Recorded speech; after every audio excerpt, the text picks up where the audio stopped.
Tel Cockerel. He's just a true guy. You'll have a true time. Tel Cockerel. Leave your troubles at the door. You know the game, you know the score. We're here to have fun, so holster that gun and read the writing on the wall. The predictions leak, done every week. It just goes on and on and on and on and on and on and on and on. Why do I always get it wrong? Tel Cockerel. He's just a chill guy. You'll have a chill time. Tel Cockerel. Jose gets himself around. Always talking Spurs wherever he is found, home or away. He always tips to win, throws the form book in the bin with a cheeky knowing grin. Tel Cockerel. He's just a chill guy. You'll have a chill time. Tel Cockerel.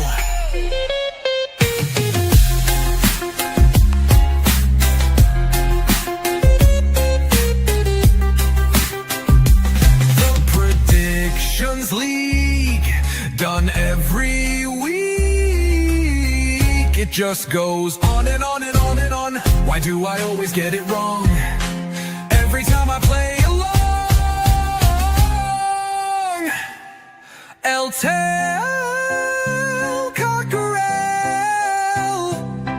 The show is so chilled. Your time is well filled. If you want good friendly chat, then here's where it's at. Tel Cockerel.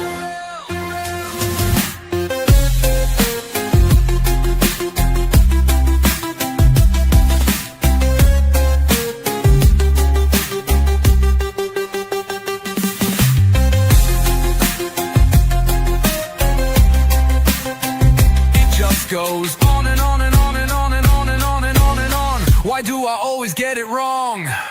Tel Cockerel. The show is so chill. Your time is well filled. If you want good friendly chat, then here's where it's at. Tel Cockerel.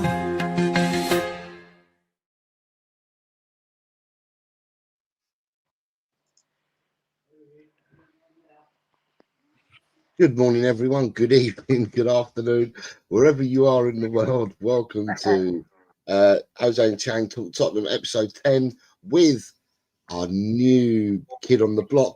Ellie is with us as well. I hope you're all well. Chang, I can see you bopping in the background. I got to say, Jose, that jingle is very, very infectious, and I think it's stuck in my head right now. I'm singing it every day. What are you talking about? It's fantastic. Oh, We finally got to the point where we've Bobby sorted it out, where we've got no strikes or anything like that. So yeah, we've now can play it without fear of getting copyrighted or struck by the Premier League. It's just absolutely madness, but it's there. We're there, right? Welcome everyone. Sorry, I got taken away a bit there. What is it today? May the 11th? I think it's May the 11th yes, today. It is. Today is the 11th of all May. day long. Well, for us it is, but it's finishing. It's for David is in the chat. It's coming towards the 11th, the end of the 11th, and the beginning of the 12th. But let's say good morning to people before we start the show. You've got, and I said good morning to some people already. Adrian was here just before the show started. Says good morning, Jose Chang. They wasn't aware that you were here, Els. Paige is here, says morning peeps. Jimmy Hotspur, good morning to you, sir. Hope you're well. Shem Tam is here. Woo. Morning, Shem. I hope you're well, sir. We then have Mr. Shear is here. Good evening to you, Mr. Shear. David. Luke's here. Good morning, Luke. I hope you are well. Yes, Mr. M's here. Wenger out. Wenger out. Yeah. Good morning. Good morning, Mr. M. Wenger out. Graham's here. Says good morning. Good morning, Graham. I hope you're well. Adrian is saying morning to all of us now. Mr. M says we're all gents. morning, gents. I'm a gent. You've got a lot of people saying like each other. You've got Seals Diamond is here and says good morning, gentlemen. Are we forgetting that we've got any? Oh, here we go. Shentan hasn't forgotten. Look, good morning, beautiful Queen Ellie Hoiberg Berber Bentacle Werner. You're getting the treatment. And then you've got a good morning, everyone. Hope you're all well and looking forward to the game later. Come on, you Spurs, from Wayne Bonner. Jimmy H says, yeah, spot on here, mate. Getting ready to walk the dogs in the sunshine. And Mr. M says, of course, and Ellie. Yay. Right. So, good morning, everyone. I hope everyone's well, by the way. I'm going to start with Ellie, ladies first. How are you this morning, Ellie? I'm really well. I only woke up 15 minutes ago, so I am a bit groggy, but I'm going to persevere because we've got a fantastic show with these two beautiful gentlemen up top. What does she want from us? Not a lot. And Chang, I know it's your afternoon, early evening. How are you, sir, today? I am doing so very well, Jose. Thank you so much for asking, and thank you for having me back.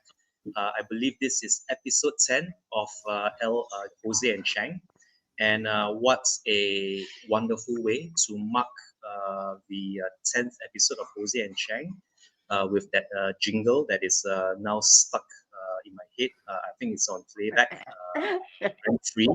And I would like to take this opportunity, if I may, to wish all mothers out there a very happy Mother's Day 2025. Over here in Asia anyway, it is a Mother's Day today.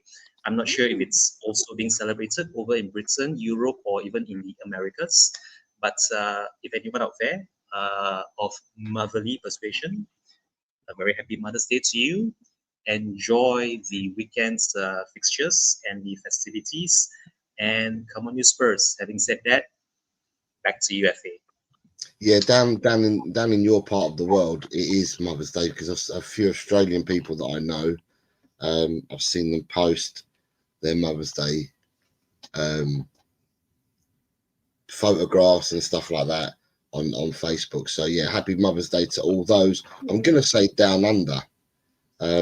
It's Mother's Day today in the Netherlands as well. So it's not in England and it's not in Spain. I know it's not in England and Spain because Spain celebrate a different day to England, but obviously because my mum's in Spain. But there's no Mother's Day in Spain or England. But yes, happy Mother's Day to all those that are celebrating today. From a mother to all the mothers. Come on. And Adrian, just about right. Adrian's woken up in a great mood. Look at that. What about old bastards day? He's waking up in a good mood. Right, as per usual with this show, we talk about a week in Tottenham. So we always talk about what's happened since we were last on, which would have been a week ago. So I've got to start with the low light, so to speak. But we need to start with the ball draw, which was last Sunday, because that's where we finished the show, Sunday morning.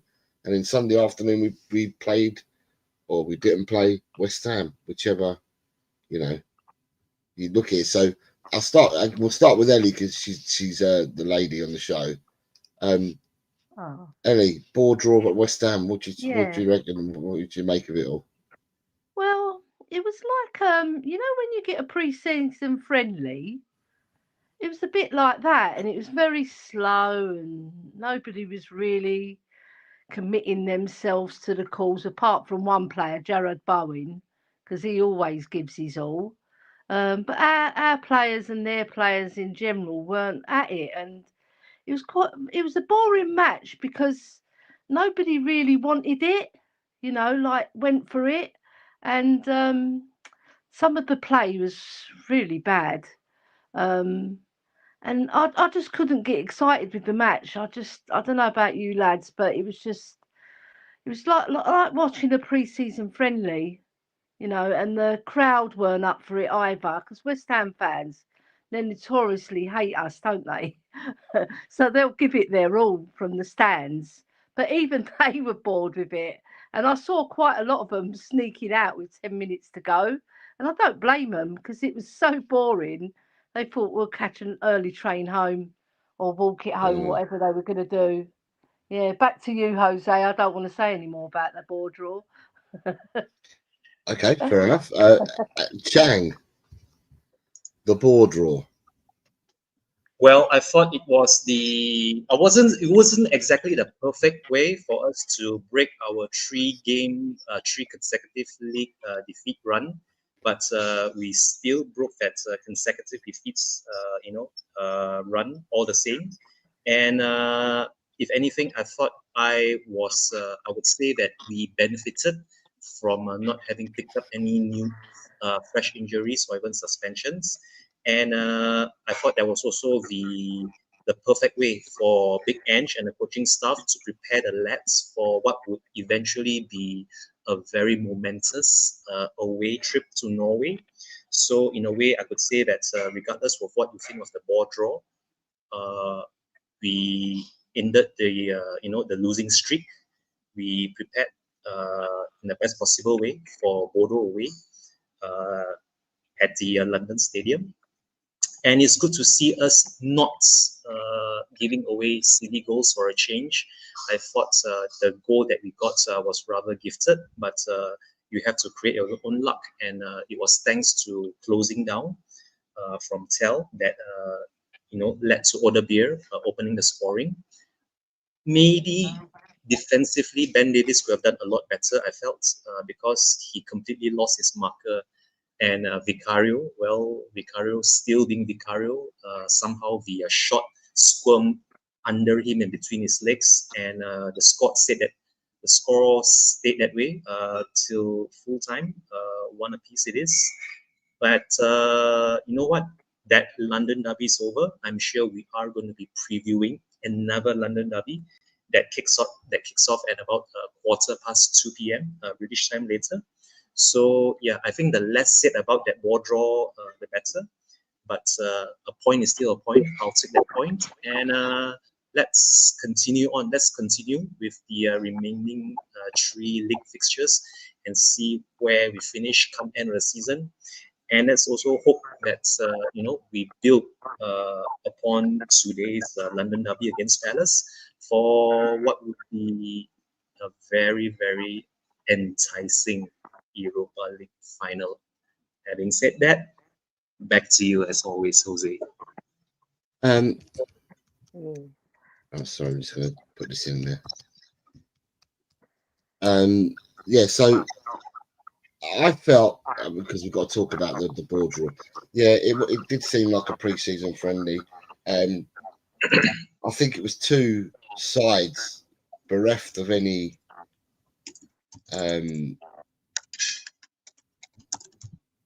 they were bereft of any I don't know, running order, because they've not played well. Both of them have been struggling for results, and they both struggled against each other. To be honest, I've been on some West Ham shows. I did a pre-show on West Ham TV network or whatever it was. I did a pre-show with them, with Budgie and Kieran, and they were describing, obviously I was the only Tottenham person because I'm on the panel, and the chat was all West Ham. There's not one Tottenham supporter in the chat. And if I didn't know any different, and I'm going to be brutally honest, if I didn't know any different, they were describing their woes that they described before in the pre-match pump up was the same. If I didn't know, I would have thought they were talking about Tottenham. That's how much of a disarray they are at their club. They were talking about Sullivan, the owner, and how he's meddled and he's got involved. They were talking about their Tim Steiden, who's the outgoing director of football. They were talking about their managers not being able to talent ID. Then they were talking about their players. They were talking about their transfers. Honestly, if you didn't mention the name of the club, you would have thought they were mimicking Tottenham. They were talking about Tottenham. So they are in disarray at the moment, West Ham. For Sunday's game, they came out and they picked their strongest 11 that they could pick. Where we went in, and I reminded them of this on Sunday evening, just for a little bit of banter. I reminded them that we played with our second team, and we drew at their place 1-1. Because that's the only comfort I could take, is that we sent out a second team and we got a point. I felt that, and we're going to talk about the momentous part of the week in a minute, but for me, Jed Spence, for the first half an hour, I thought that he was somewhere else. I didn't think he was on a football pitch. He was getting roasted. He couldn't pass the ball. He made error after error after error. I felt it was his fault that the Jared Bowen had got in for their goal. And then obviously Vicario letting it through his legs. How you can let it through your legs that close to the goal, I'll never know. But in all honesty, I think for what we saw after later on in the week, you can't really knock the manager. The manager's made the right decision in the selections that he made on the Sunday, whether we like it or not. Because then there was a bigger game to come later on in the week. But for some of the players, I mean, there's a lot of people that have argued that Jed Spence should be in the starting 11. On the performance, I mean, he did improve for the last 60 minutes of the game against West Ham, but for the first half an hour, he was all at sea.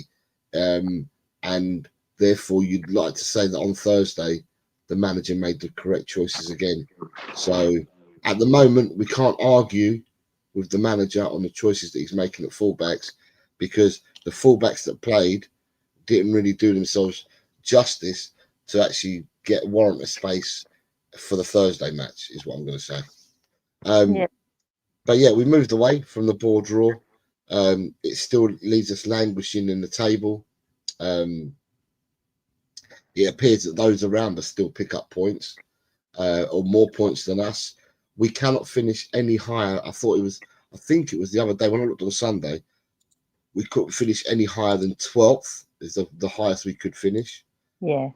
I don't know whether that still stands at the moment, because there's been a load of games being played yesterday. So we are currently in 16th on 38 points.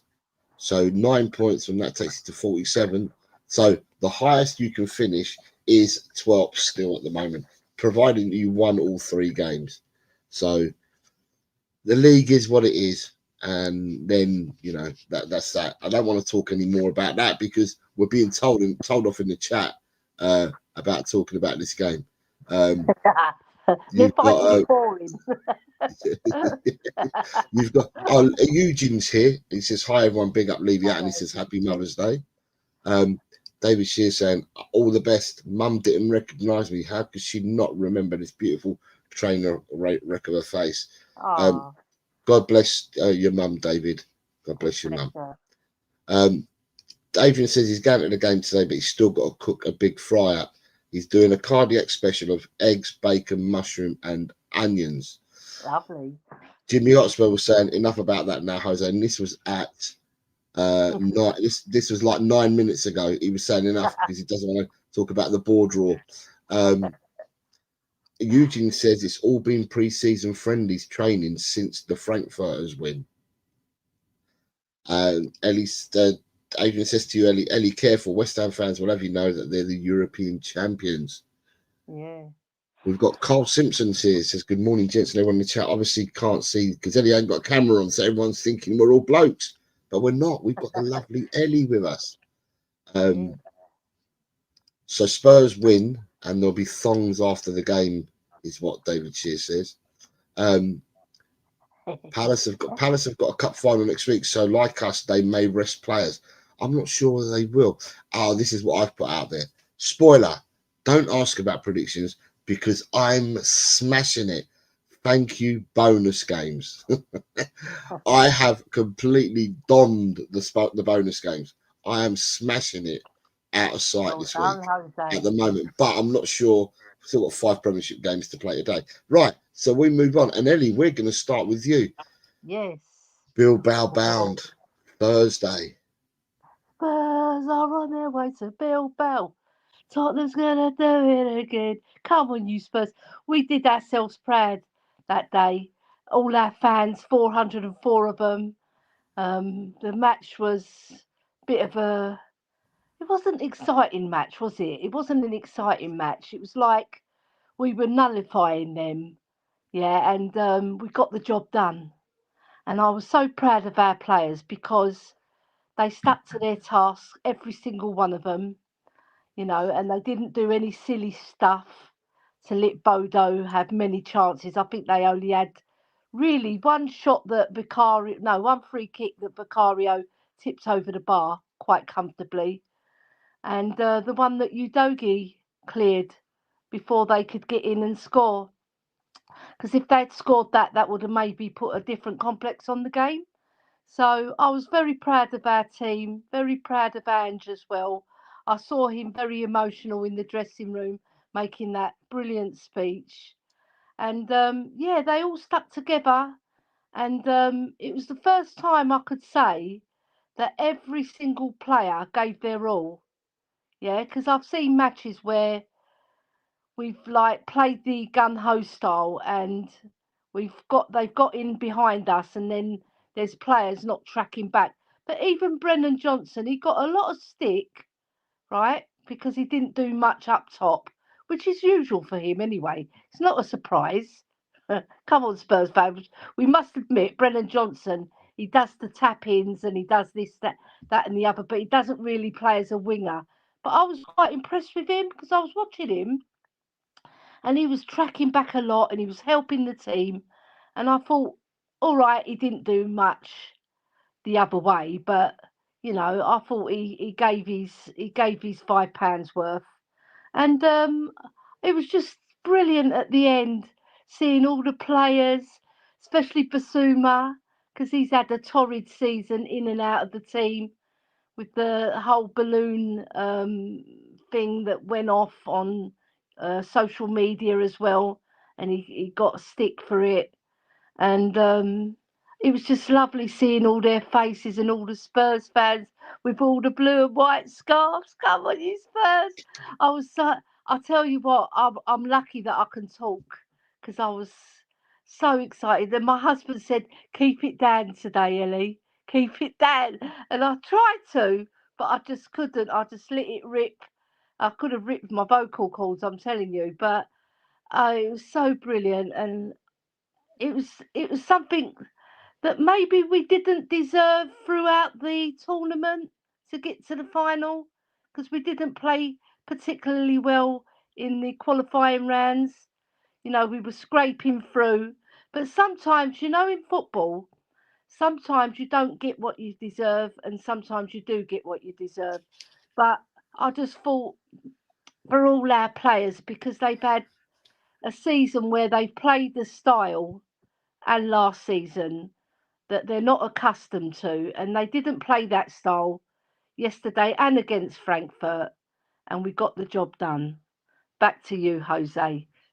Who was? Sorry, I didn't catch. I missed what you said. Who was telling you to calm down? My Quieten husband. down. Oh, your husband Theo was telling He you. pre-warned me before the game. He goes, "Keep it down a bit today, Ellie." Oh yeah.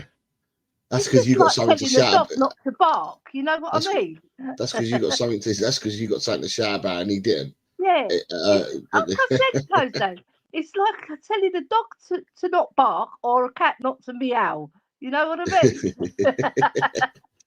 Yeah. So, Chang, your thoughts. I'm going to give my thoughts afterwards. Your thoughts on the game, and there's a question from Jimmy that I've started. We'll save that for after this. We talked about this, but your thoughts about Thursday. I thought going away, I didn't really think that we would actually throw the tie. And the first half was proof that sometimes, you know, you just have to stick to whatever works. And I think that was one of the rare occasions where Big Ange actually did something that he wouldn't necessarily do, especially in the league on match days. We were good defensively. We were solid at the back. We didn't offer up much. I thought our forwards were really doing a fantastic job holding up the ball.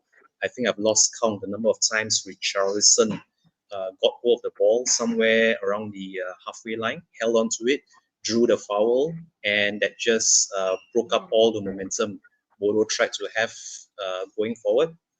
And somewhere around the hour mark, the moment Solanke slotted home from that knockdown by I think it's Romero. Romero knocked it down from a corner. The moment Solanke spotted it, I think there was never any doubt. He was never in doubt that we would be in the final. Whether Poro meant that shot or not, I think he said that he didn't mean it. It was meant to be a cross, but when that goal went in, wow, what can I say about Poro? He, for me, he gets man of the match from me, Poro. And icing on the cake for me is the clean sheet. I know that during the closing stages, I think the referee gave a penalty for what appeared to be an apparent Poro foul on the Bodo attacker, but fortunately that wasn't the case. And yeah, the clean sheet to boot. I mean, Big Ange and his speech in the dressing room when all the players, you know, return to the dressing room. That is, I think, what a lot of the players fell in love with at the beginning of the previous season. And I think we need more of that. We're going to have to, you know, draw upon that. And let's just prepare for Bilbao against United the best way we possibly could, even if it means sidelining Sonny for the final. That's something to be looked at. But all in all, I would say this about Thursday night. Well done, everybody. Well done to the away fans, especially. You did all of us proud, braving, you know, the conditions, the traveling distance, and everything that came your way.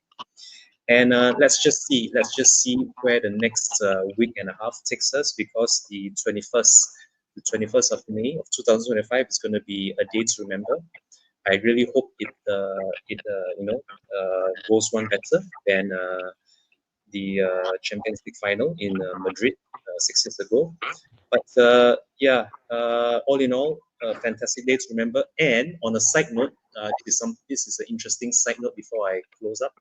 I just found out 2 days prior, on Friday, that the last time we qualified for a European final was exactly on the same day, 6 years ago in 2019. It was also on the 8th of May, that miracle in Amsterdam. So 6 years later, to the exact day, also in green, we qualified for yet another, you know, European final, although in less dramatic circumstances.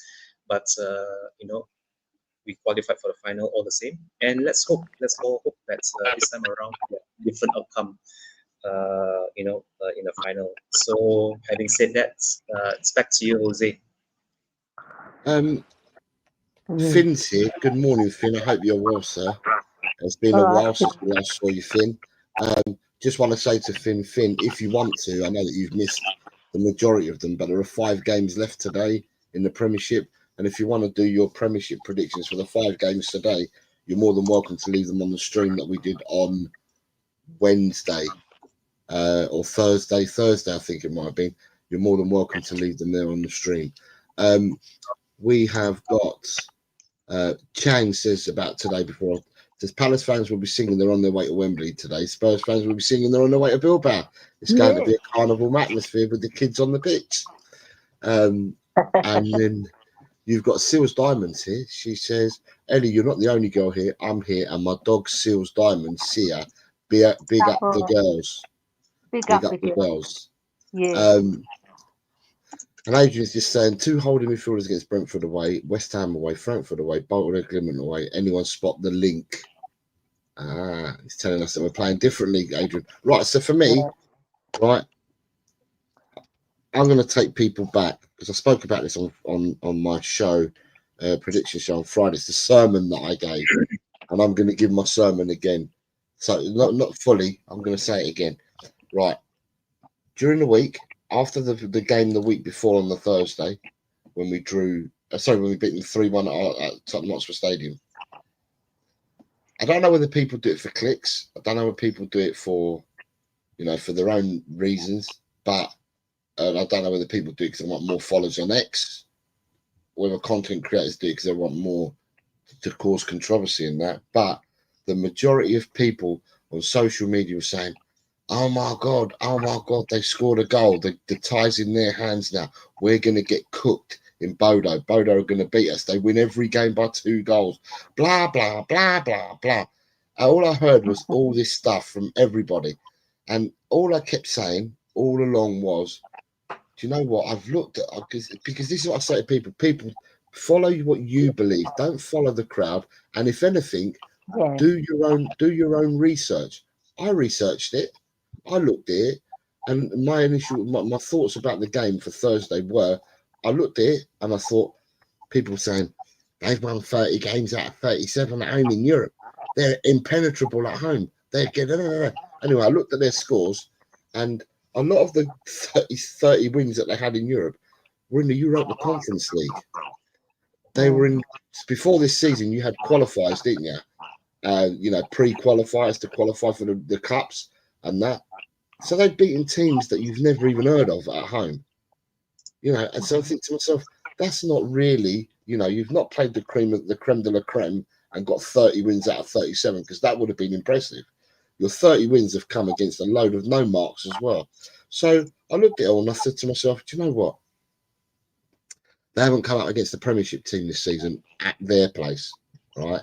And I feel that with the intensity the Premiership teams play, it's different to a lot of the other teams. So, okay, they've beaten teams like Roma in the not too recent past, but in Italy, they play at a sedate pace, and I'm looking at these results, I'm thinking to myself, do you know what?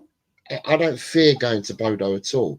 And the game plan, obviously, we're playing on an alien pitch because we don't normally play on an AstroTurf pitch. We play on grass, and so does the rest of the Premiership.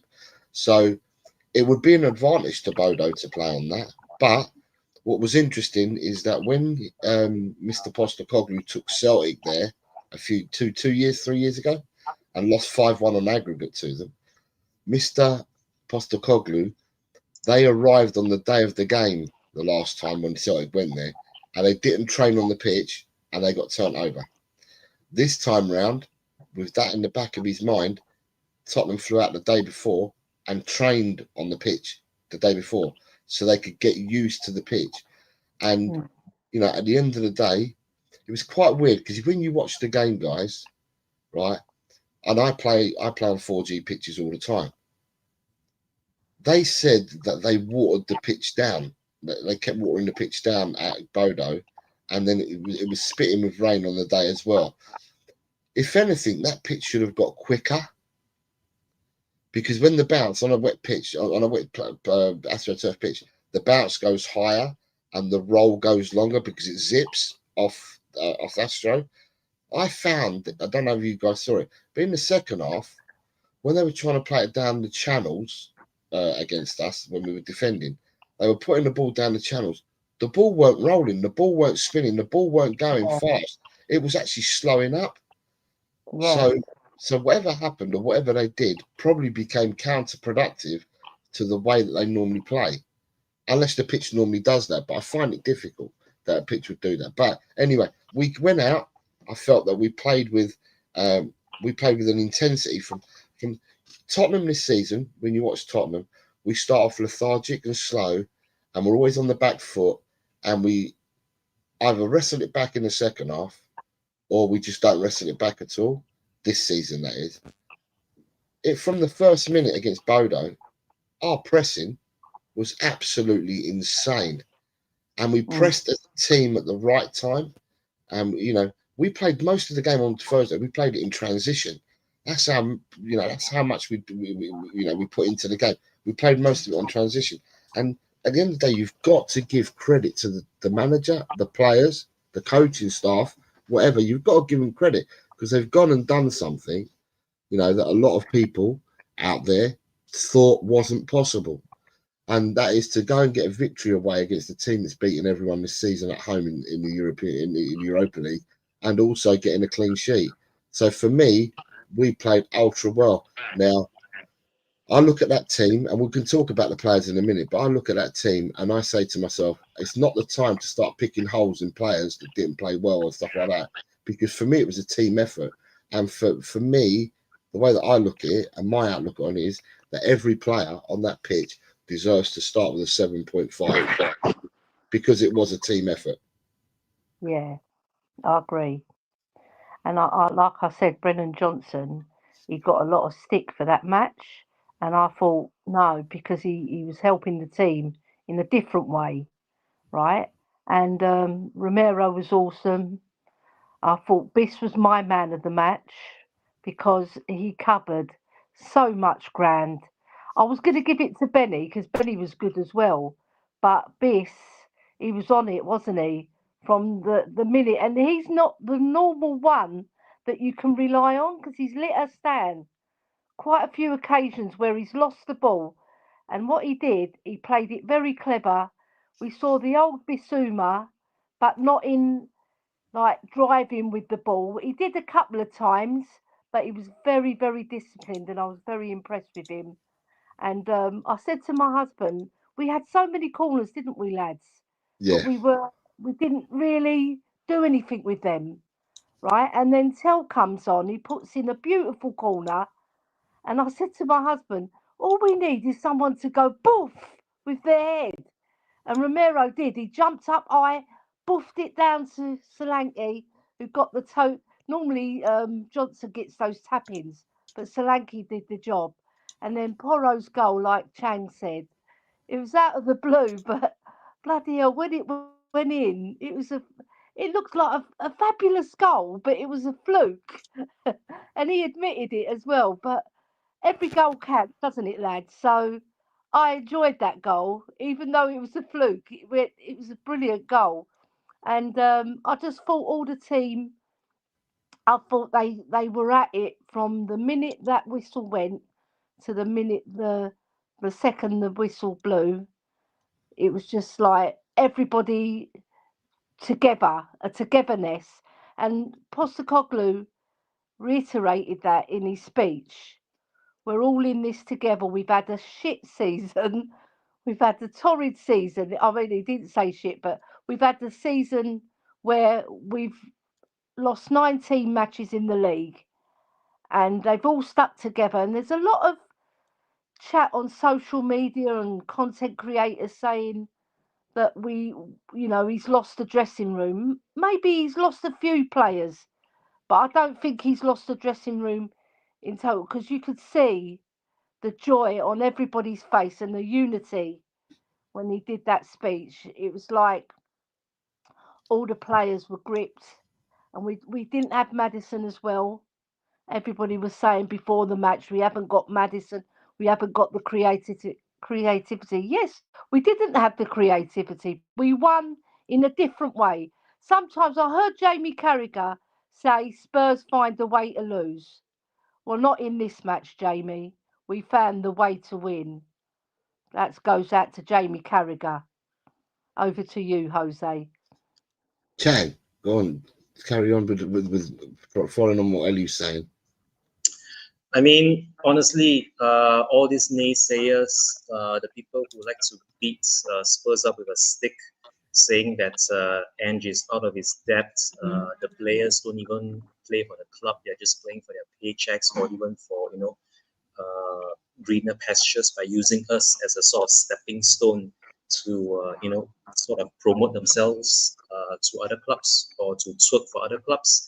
And for once, the likes of Romero, as what Queen Ellie mentioned earlier, Bissouma, even Udogi. I thought Vicario didn't have much to do, but Richarlison actually proved his worth. the hold-up play, as I mentioned earlier, just being able to trap the ball, hold it up, draw the fouls, and break up the momentum for the Bodo possession that works so well in our favor. And Solanke is proving why. He can do it on the big stage when it matters. He got the winner for us against Frankfurt. He quite probably got the winner for us as well on Thursday night with that opening goal. And I mean, the only thing that I would say that was lacking really was maybe more creativity in the midfield, and we are going to start seeing, how big of a miss Madison and Bergwall are come the Palace game later on today, and also the I think is it Brighton next or hang on. Aston Villa away. Villa, next correct. Friday. That is correct. We have to play Villa away at Villa Park, our final away match of this season. So they are going to be missed, but I think there's no better time for Kulusevski to step up and just pick up from where he left off, where he was pretty much my player of the season before he himself picked up an injury. So let's just see what the next week or so brings, and I think we should start building for away at Bilbao beginning today. But as I mentioned earlier, it's going to be a very strange game, a very strange London derby between Spurs and Palace. I'm going to keep this, for my preview later. But I mean, come on. Spurs are in the final, and my final word on it is that Big Ange might still very well win yet another trophy in his second season. That's all I have to say on that. Having said that, back to you, FA.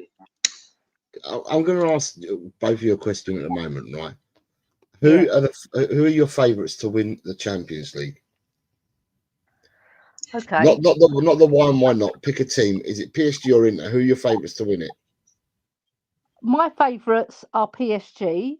Okay. Purely on the fact that they're a more creative team. Inter have sort of done what we did. They sort of defended for their lives in a lot of their matches, and they're fantastic at defending, the Italians. They are. But I just think that extra flair from PSG will see them through. It'll be a tight match, but I think PSG will win it by the odd goal. And I like watching PSG. I think they're a very exciting team to watch. And they work hard as well. Yeah, they're not like a team that before PSG were noted for their flair players, their big stars, but they haven't got that now, right? They all work together as a team, but they've got their individual players that can turn it on in a flash, and they can score a goal out of the blue. Yeah, and they did that to Arsenal. Well done, PSG, for knocking out the Arsenal. Right, and I want them to win for that as well, because they knocked out Arsenal. I want them to win for that. And I think they deserve to win it in the whole balance of that competition. I think they have been the best team. And I like Luis Enrique as well, the Spanish boy like you, Jose. He's a fantastic coach, and he's got them working as a team. And they weren't noted for that before. Like I said, they were noted for their big stars and their flamboyancy, but now they're a proper team. Come on, PSG, do it. Come on. I really do want them to win. It was just a simple answer. She's given us a whole response, but I was just asking, who do you think is going to win it? Is it PSG Sorry, or Inter? Jose. I didn't ask the You know reasons that as to I'm an why. expressive lady. Chang, PSG. I'll tell you why I've asked the question in a minute. PSG or Inter? I'll go for Inter Milan. And if you don't mind, Jose, I'm just going to give a very, very short reason as to why I want Inter to win it. If, and this is a big if Big Ange himself walks after the final, regardless of whether we win or we lose, I want Inter to win it just so that we can get Inzaghi in. If Inzaghi wins the Champions League with Inter, I think he's done everything that he could possibly do. He might even win the Serie A, for all I care, if Napoli and Conte choke. But for me, I want Inter to win. I want Inzaghi to be, a Champions League winner. And what better way for us to then, get the Champions League winner in the form of Inzaghi through the door to manage us, assuming Big Ange walks after the final. That's all I have to say on that matter, Jose. Well, I'm just going to go back on you because I was going to tell you why I asked the question a minute ago, but because you two took me on different tangents, right? The one thing I'm going to say about Inzaghi, right, is that if Napoli win the league and PSG win the Champions League, does Inzaghi stay in Milan? I don't think so. That's what I was going to say, because Chang's talking about, win the Champions League, he's got nothing more to do. If he doesn't win the league or the Champions League this season, does he leave? Because he hasn't. I mean, I don't know what their goals were at the start of the season, but to come away with nothing. Yeah. Does he leave That's or a does very he get the interesting boot? question. That is a very, very interesting question. You know what? He might walk or he might even be given a boot, but I mean, it could go either way, honestly. And I think he could walk or he couldn't be given a boot. But all the more so why I want him to win, because the moment he wins, then he has already proven his mettle, and we have to be on the lookout for our next manager. Because I don't think the Europa League will save Big Ange from his job maybe in a year's time or even by the end of the year if things don't improve for us in the league. So what better way than to begin our scouting for a new manager by earmarking the Champions League winner or even a Serie A winner. The best possible scenario would be for Inzaghi to win both. He wins both the Serie A, much like Conte did, and he goes one better by emulating Jose Mourinho by winning the Champions League with Inter, the same way Jose Mourinho did with Diego Milito all those years back. So yeah, all the best, Filippo Inzaghi. Hope to see you soon in the hot seat if Big Ange walks after the final. Having said that, back to you, Jose. So, can I say good morning? Before I answer the reason why I asked you the question, you got JJ, Triple J's here says Carragher is a Rick. You got Philly. Good morning, Philly, mate. I hope you're well. Says big up Jose Chang and everyone in the magnificent chat. And he also then went on to say, "Go on, Queen Ellie," because you were talking at the time, Ellie. You were talking at the time. He doesn't call me Queen Ellie Hoybier. He calls me Queen Ellie. Fantastic. Good morning, Mike. Mike here. He's put a few comments in when we were talking about Inter Milan PSG. Billy is here. Good morning, Billy. Says Inzaghi's another Conte. Eugene says Daniel Levy will not get another manager to challenge him. And then we've got a good morning to say to as well to the Wiz. Lee Wiz Kid says, morning, folks. They've got the small matter of turning over the Gooners this afternoon. Liverpool. Billy says Inzaghi doesn't work with young players, it will be disaster. Right. The reason why I asked the question, right? There's always a reason and a motive for asking the question, right? Okay. Ellie, you talked about earlier, you said we haven't really played that well and we've now got to the final. Yes. That's what you said about in the cup. Right. So the reason why I asked the question was, does anyone remember PSG in the group stages? Not really. They didn't really perform that well. That's what I'm coming to. In the group stages, they had to win their last few games, a couple of games, in order to qualify in the top 24, because they were never going to finish in the first 8. So they had to win their last couple of games just to qualify. So PSG, what they've done is they've started motoring, started finding their feet and form in the knockout stages. And now they're in the final. And now they're in the final. And now they're in the final. And Tottenham have done exactly the same. Tottenham qualified in the top 8. I think we qualified fourth. Right. We qualified fourth in the end.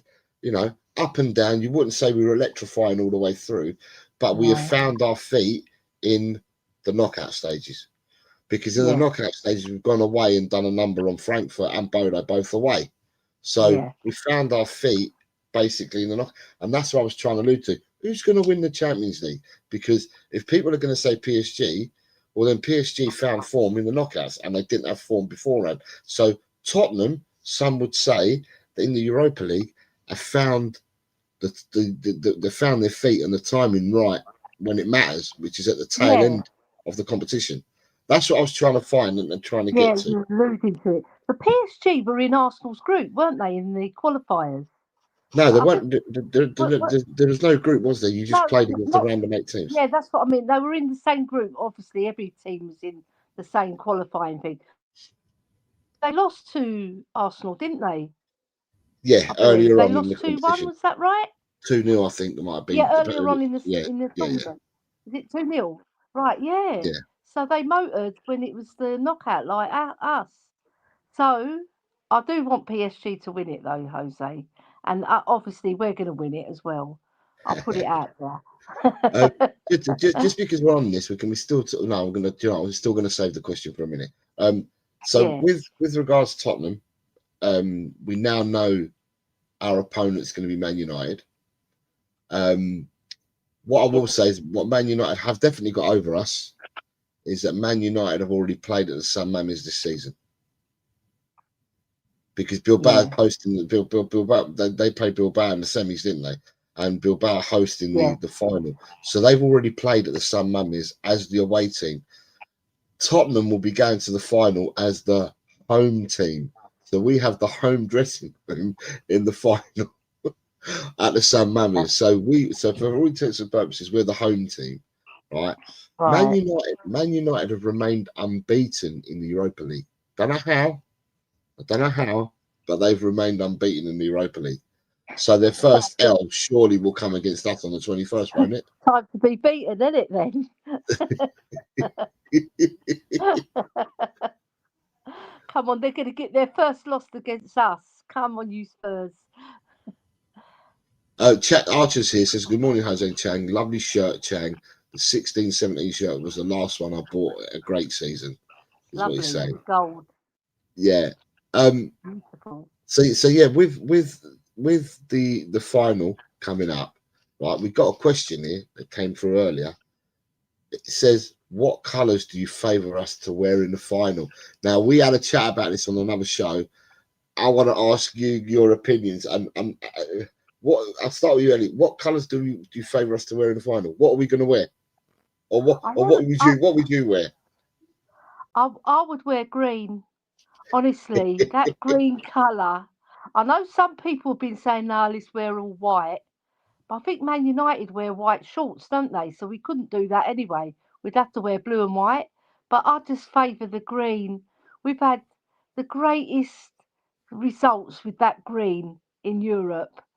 Right? All right, before we were playing in white. But that momentous Ajax game, we were wearing green and we played it against Bodo.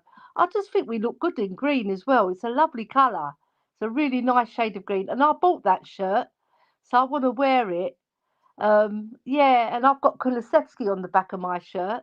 So, and he's going to be key, Kulusevski. So I want us all to wear green. Come on. And it's the colour of Ireland as well, which I've got a very good affiliation with. Because I was adopted as an Irish girl by the Irish Hotspur. Big up Dave and Jack. Green for me, boys. Green is the colour. Because I'm just going to turn away a second, right? So what you've got, Ellie, you just told me you've got a green top with Kulusevski on the back, yeah? That's right. Okay. But you were being called earlier, look. Good morning, the beautiful Queen Ellie Hoiberg Bergveld Benson Corverna. Where's Kulusevski? Because I've always loved Kulusevski, but I've never put him on my name, have I? But I've always That's what I was loved just about to say. I've always loved him as a player. I know he has his up and downs, but when he's good, he's very good, and he can be the difference. And you remember the game when we battered them 3-0? He was brilliant on that game. he really does turn up against the Manchester teams as well. So that's why I bought it for Kulusevski, because every game against Manchester teams, he's played so well, and he's been key to our victories against them. Yeah, so I'm just taking the piss a bit, because you say you've got Kulusevski on the back, and not once have you mentioned Kulusevski in your name tag. So, No. Chang, for you, colours for the final, mate. Difficult one to have to choose, Jose. But I think any given final, regardless of what's come before, or whatever sentiment we may have with regards to certain colors, I think the only color that Spurs have to wear is lily white. That's what we are. We are lily whites, and this right here has been representative of the club ever since 1882. I don't see any other reason why it shouldn't be lily white. And if we have the pick to be wearing the home kit, the so-called home kit in this final, then I don't see why we shouldn't capitalize on that. I mean, don't get me wrong, there is a certain sort of it's mentality and also psychology to maybe don the same green kit that we've been so triumphant with, both away at Ajax and also at Bodo. But if I were to if I were the chairman, or if I had any say in it, it's got to be lily white. If we are going to be lifting silverware, let it be lily white, much the same way we lifted the League Cup under Juan de Ramos, however many years ago it's been now. It was lily white then, it will be lily white on the 21st of May at Bilbao, and long may that remain the same, Jose. Yeah. We played. Obviously, everyone's going to remember the Ajax. We played Man City in green as well in the same season in the quarter-final. We then played the green against Ajax. And then we've played the green against Frankfurt away, and we've played the green against Bodo away.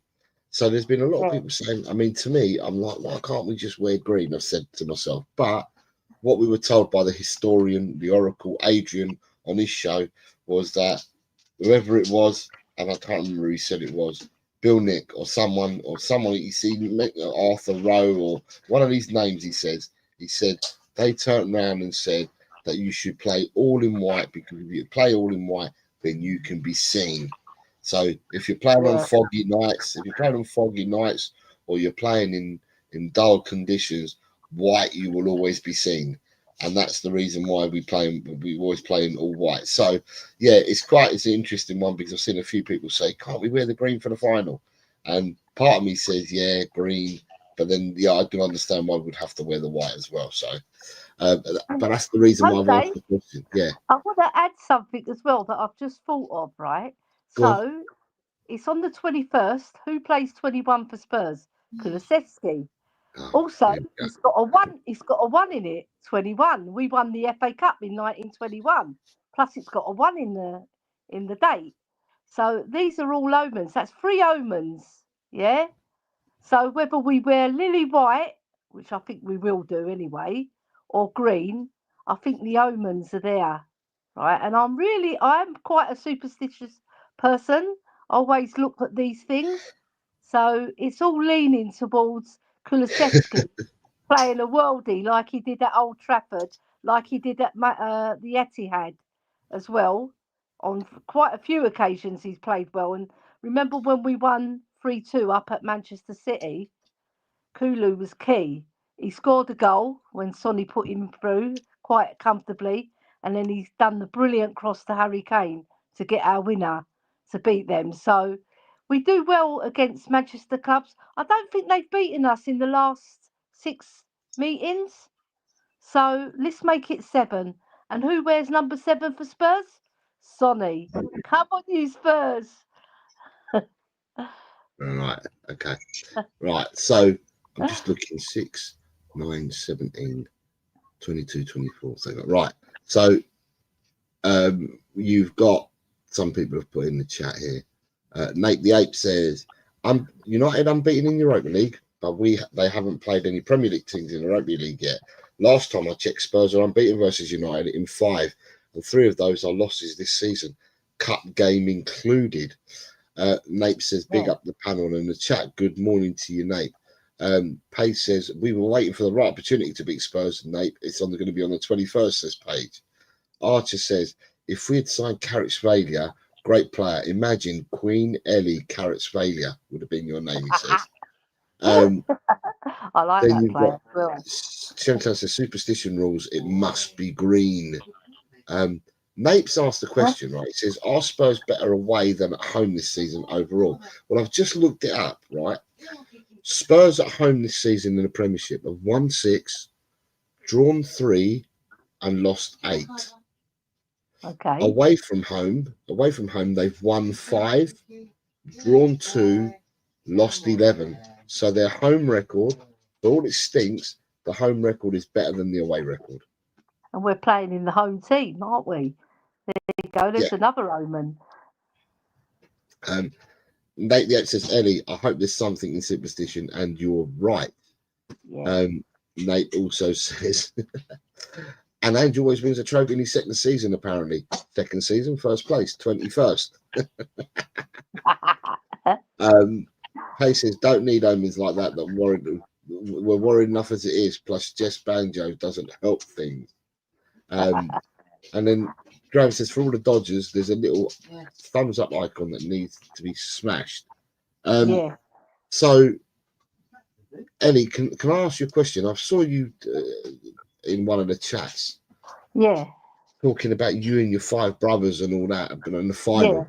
Yeah. I don't know what you were referring to. What are you referring to? We're going to go over to the final. Oh, you're going to the Bilbao? Yeah, yeah. Oh, And okay, I fair enough. can't wait. It's one of those things that you can't miss. You know, if you miss it, you're going to regret it for the rest of your life. Because I didn't go over to the Champions League final. I didn't go, and I want to be there. I want to be there to cheer the team on, and with all my brothers, it's going to be one special. We're going that night before, so it's going to be one special trip going into Santander, and then making that long journey. We've got a few friends and some cousins coming as well, so yeah, What are you I doing? can't So wait. you're getting a ferry. You're getting a ferry to Santander. Yeah.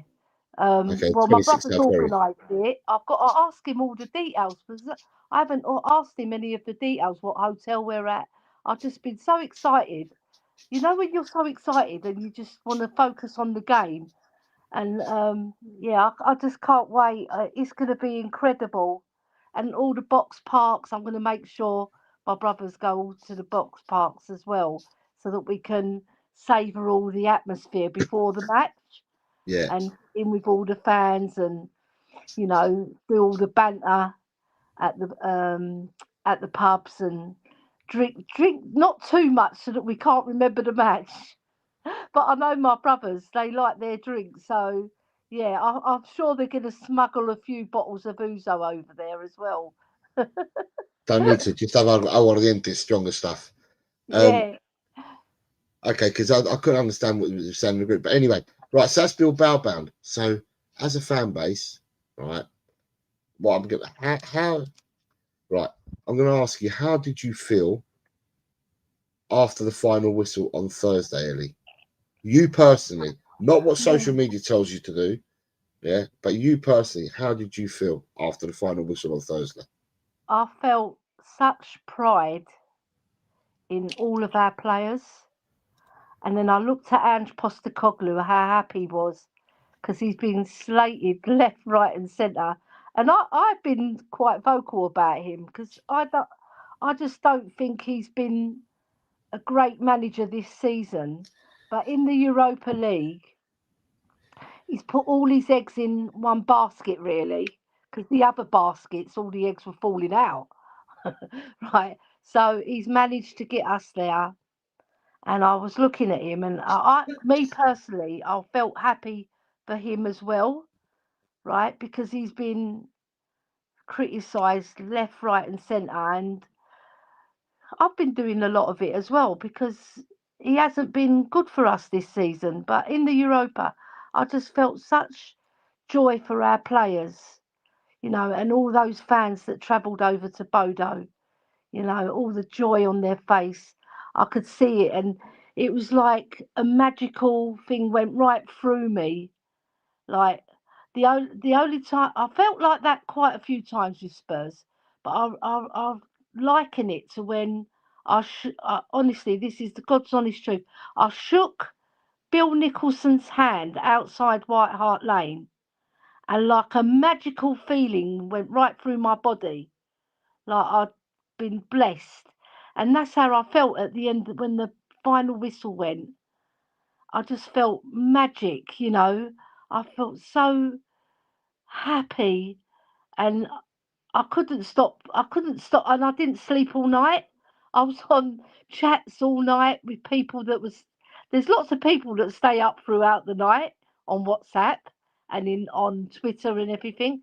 And I was posting loads of memes of Arsenal because they hadn't made it, and having fun with that, and like having banter with all the fans. I just felt just an incredible magical feeling at that very moment when that referee blew the whistle. I was so happy, Jose, and I'm sure you lads were as well. But that's how I felt. It's like a magical electricity went through me, you know? Yeah. Yeah, we did it. We did it. And we're there, and we've got a chance of winning it now. Let's go and win it. Yeah. Chang, how did you feel after the final whistle, mate? It was a mixture between elation, sort of relief, but the overwhelming sensation I felt was one of euphoria. I mean, a lot of talk was, whether would we bottle it, much like some other North London club down the road who was so confident they'd make the final, having beaten Real Madrid in the previous tie, home and away. Little did they know that they themselves would get beats home and away, and quite the reverse for us. We won both our home and away legs, which I think was the only way to prepare for a final.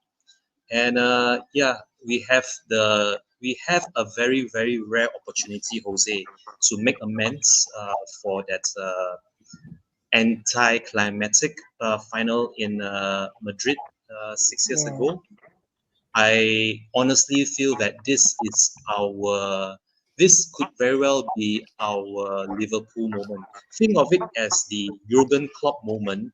If everyone remembers the final in which Loris Karius had a mare of a final against Madrid where Bale scored that worldie of a overhead kick, and they vowed to make amends for that. They did do just that at our expense. So right now, we have the same opportunity to exact our revenge. We are not going to do it on the Reds. We are going to do it to the Red Devils, and to be facing yet another English opposition in the form of United.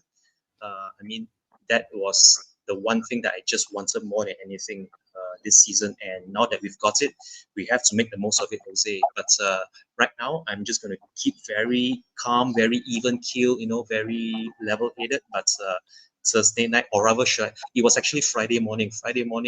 I was running on empty, and it was just sheer adrenaline that kept me going for the rest of the Friday, and it still is keeping me going right now. Looking forward to the final. And, what a feeling that Thursday night was. More of the same, please, come the 21st of May. And having said that, back to you, FA. For me, I'll tell you what it was for me, right? You imagine going out for a lovely meal, yeah? You have a starter, you have a main, then you have the dessert, and then you have your coffee. Yeah. Yeah. So this is how it worked. Frankfurt at home was my starter. Frankfurt away was my main. Bodo at home was my dessert, and Bodo away was my coffee. I'd already, when we played Frankfurt in the first leg, for me then I'd got the vibes straight away. Even though we drew 1-1, the vibes were with me then that we were going to get to the final. They were already with me then.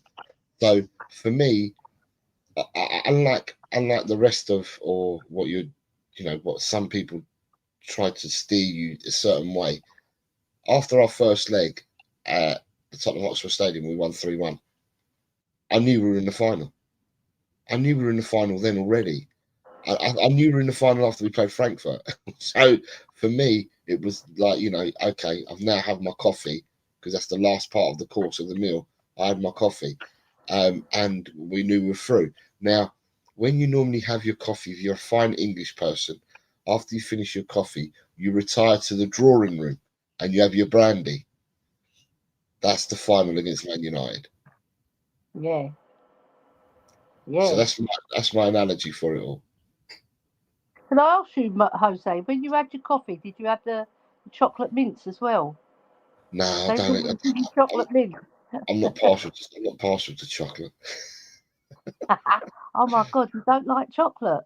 No, other people in my family, because I'm surrounded by women, they love chocolate. Yeah. Well, 70% of chocolate is eaten by women, apparently.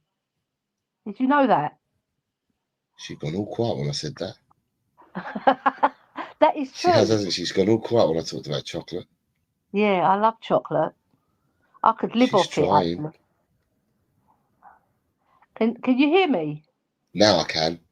Yeah, right. So I said, when you had the coffee, did you have the chocolate mints? And you said, no, I don't like chocolate.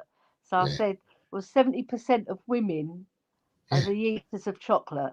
Yeah. Yes. So, yeah. So I love chocolate. I could live off it, honestly. That's how I keep the women in my life sweet. Just give me chocolate. Yeah, it's true. Any problem, give a woman chocolate and you're cushy. I saw Dan has come in, so good morning to you, Dan. And I've put up this just for you, Dan. I thought it would draw you in. So about the spoiler. We've also got Nigel Purecois. Good morning, Nigel. Hope you're well, says big up Chess in the chat. Much love to you all. Come on, you Spurs. Good morning to you, Nigel. I hope you are well, sir, you and your family. Eugene says that he loves chocolate. Yes, Shento well done, says Eugene. coffee, drawing room, and brandy. What is this show? Downton Abbey revisited. Pay says chocolate is the best, especially white chocolate. And Nigel Purecois says chocolate or Spurs. Now that's a tough one, says Nigel. Oh, it's got to be Spurs. Yeah. So from the final, we've given semi-final win. We've given our thoughts. We're all very, very happy. Now we need to move on though, because today there's a London derby to be played today. Yeah. Mr. Postecoglou had his press conference yesterday. We know for definite, from what he said, that our two centre halves won't be selected today. Yeah. The way that he came across. So, what are your thoughts on the London derby today? And as we say that, good evening to Peter Kagayas, who's just joined 7:15 p.m. in Melbourne. Good morning, Peter. Good evening, Peter. I hope you're well. So, Ellie, Right, Peter. London derby today. Yeah, it's going to be an interesting one because I think it's going to be a little bit like the West Ham game, like a pre-season friendly, because they've got the FA Cup to look forward to, FA Cup final against Man City, and we've got the Europa League final. So yeah, I think it'll be a good match, a better match though, but it'll be one where all the players are not always committing to every tackle and every sort of transition of play. I just think it's going to be a bit of a flat one as well. But I think the crowd will be up for it, the supporters, because we've got something exciting to look forward to. So I think it'll be more the fans will remember the match for. But having said that, they have to play for their places. So I think they'll go stronger than us because they'll want to prove that they're going to get in that starting 11. But us, I think we're going to rest a lot of players, like you've just mentioned. We're going to rest our two centre backs, and I think we'll probably rest Solanke, I reckon, because he looked whacked out in that match versus Bodo.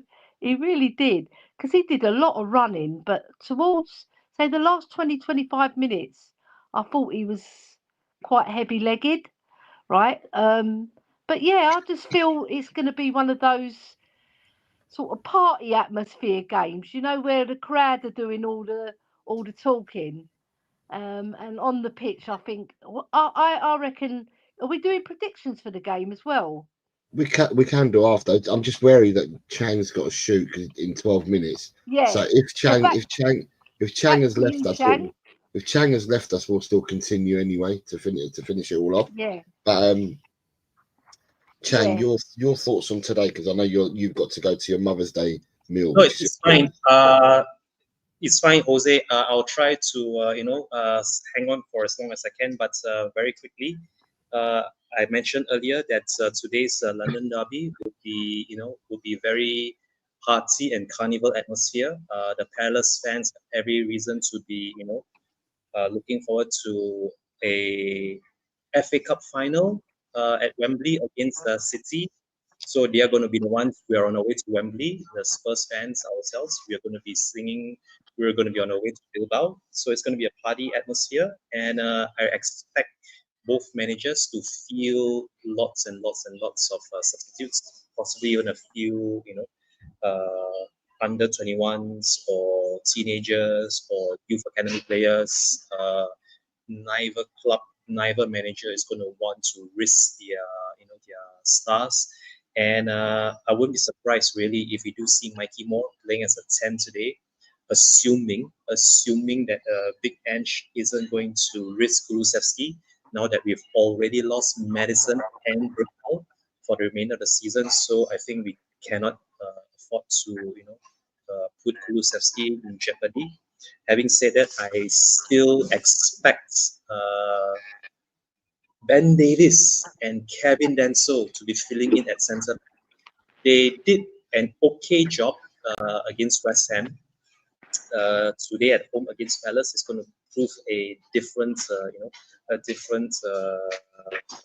test altogether. But I am fairly confident we can avoid defeat today, assuming we don't resort to attack and give away possession needlessly. I'm not going to give my prediction just yet. I did give mine on Friday at noon over on the Perfect Match.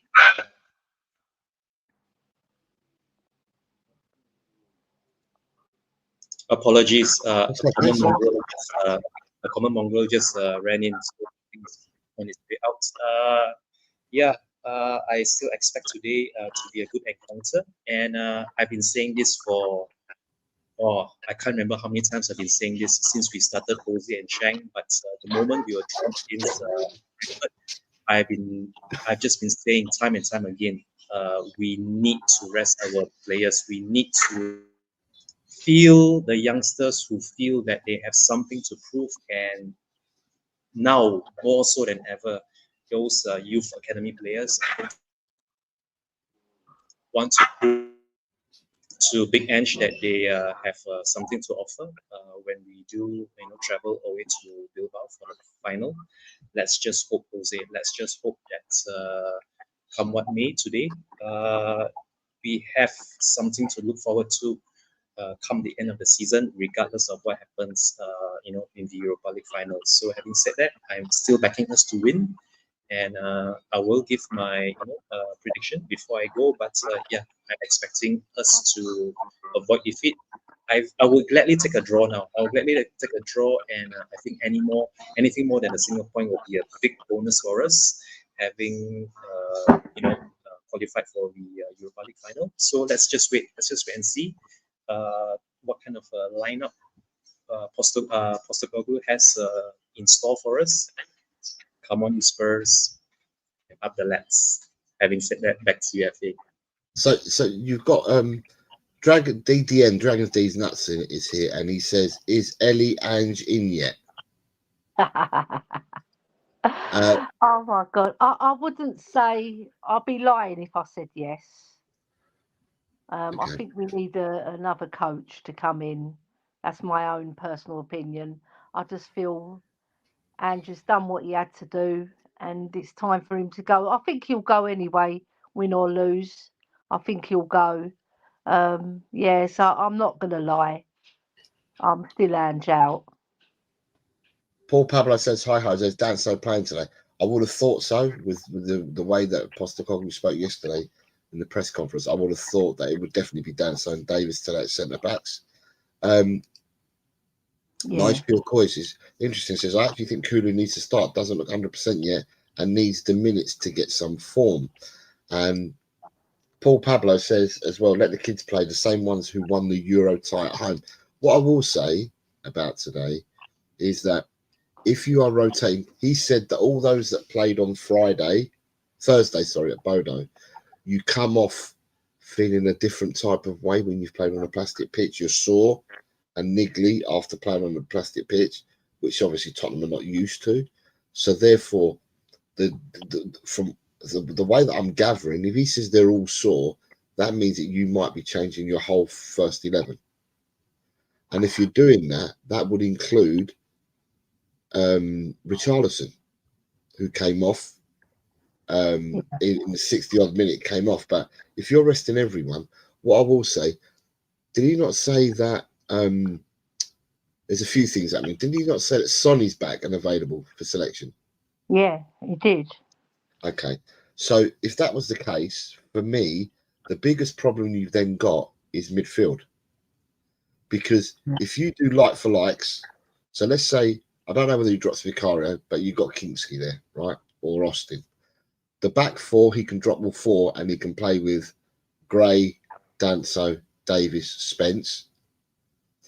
The front three would probably end up being something along the lines of Tel, Son, and Odebert. Yeah. Right? But then the midfield is where you've got the problem, because if you're going to rest players, then where we're shy is in midfield, because we've lost Madison and Bergvall to injury. You've then got Bentancur, Bissouma, Sarr, Kulusevski. You'd like to think you want to wrap them up in cotton wool, don't you, if that's the case? So before Paul Pablo put his comment in there, I was thinking along the lines of, on the substitutes bench on Thursday, you had Mikey Moore and you had Ademola Ajayi. Yeah. And then you've got Callum Oluwasi in the background as well, who didn't make the subs bench on Thursday. So it could well be that we get a lot of youngsters will get a look in for today's game. And I'll tell you what, in all honesty, I'm not adverse to that. I'd like the youngsters to be given an opportunity. I think it's the prime time for them, whether it's a Premiership game or not. At the end of the day, if we're doing self-preservation on our first team for the final, then it's worth giving these youngsters a chance, or the ones that we've got at the club, because most of our youngsters have gone out on loan. But the ones that we've got at the club, it's worth giving them a chance.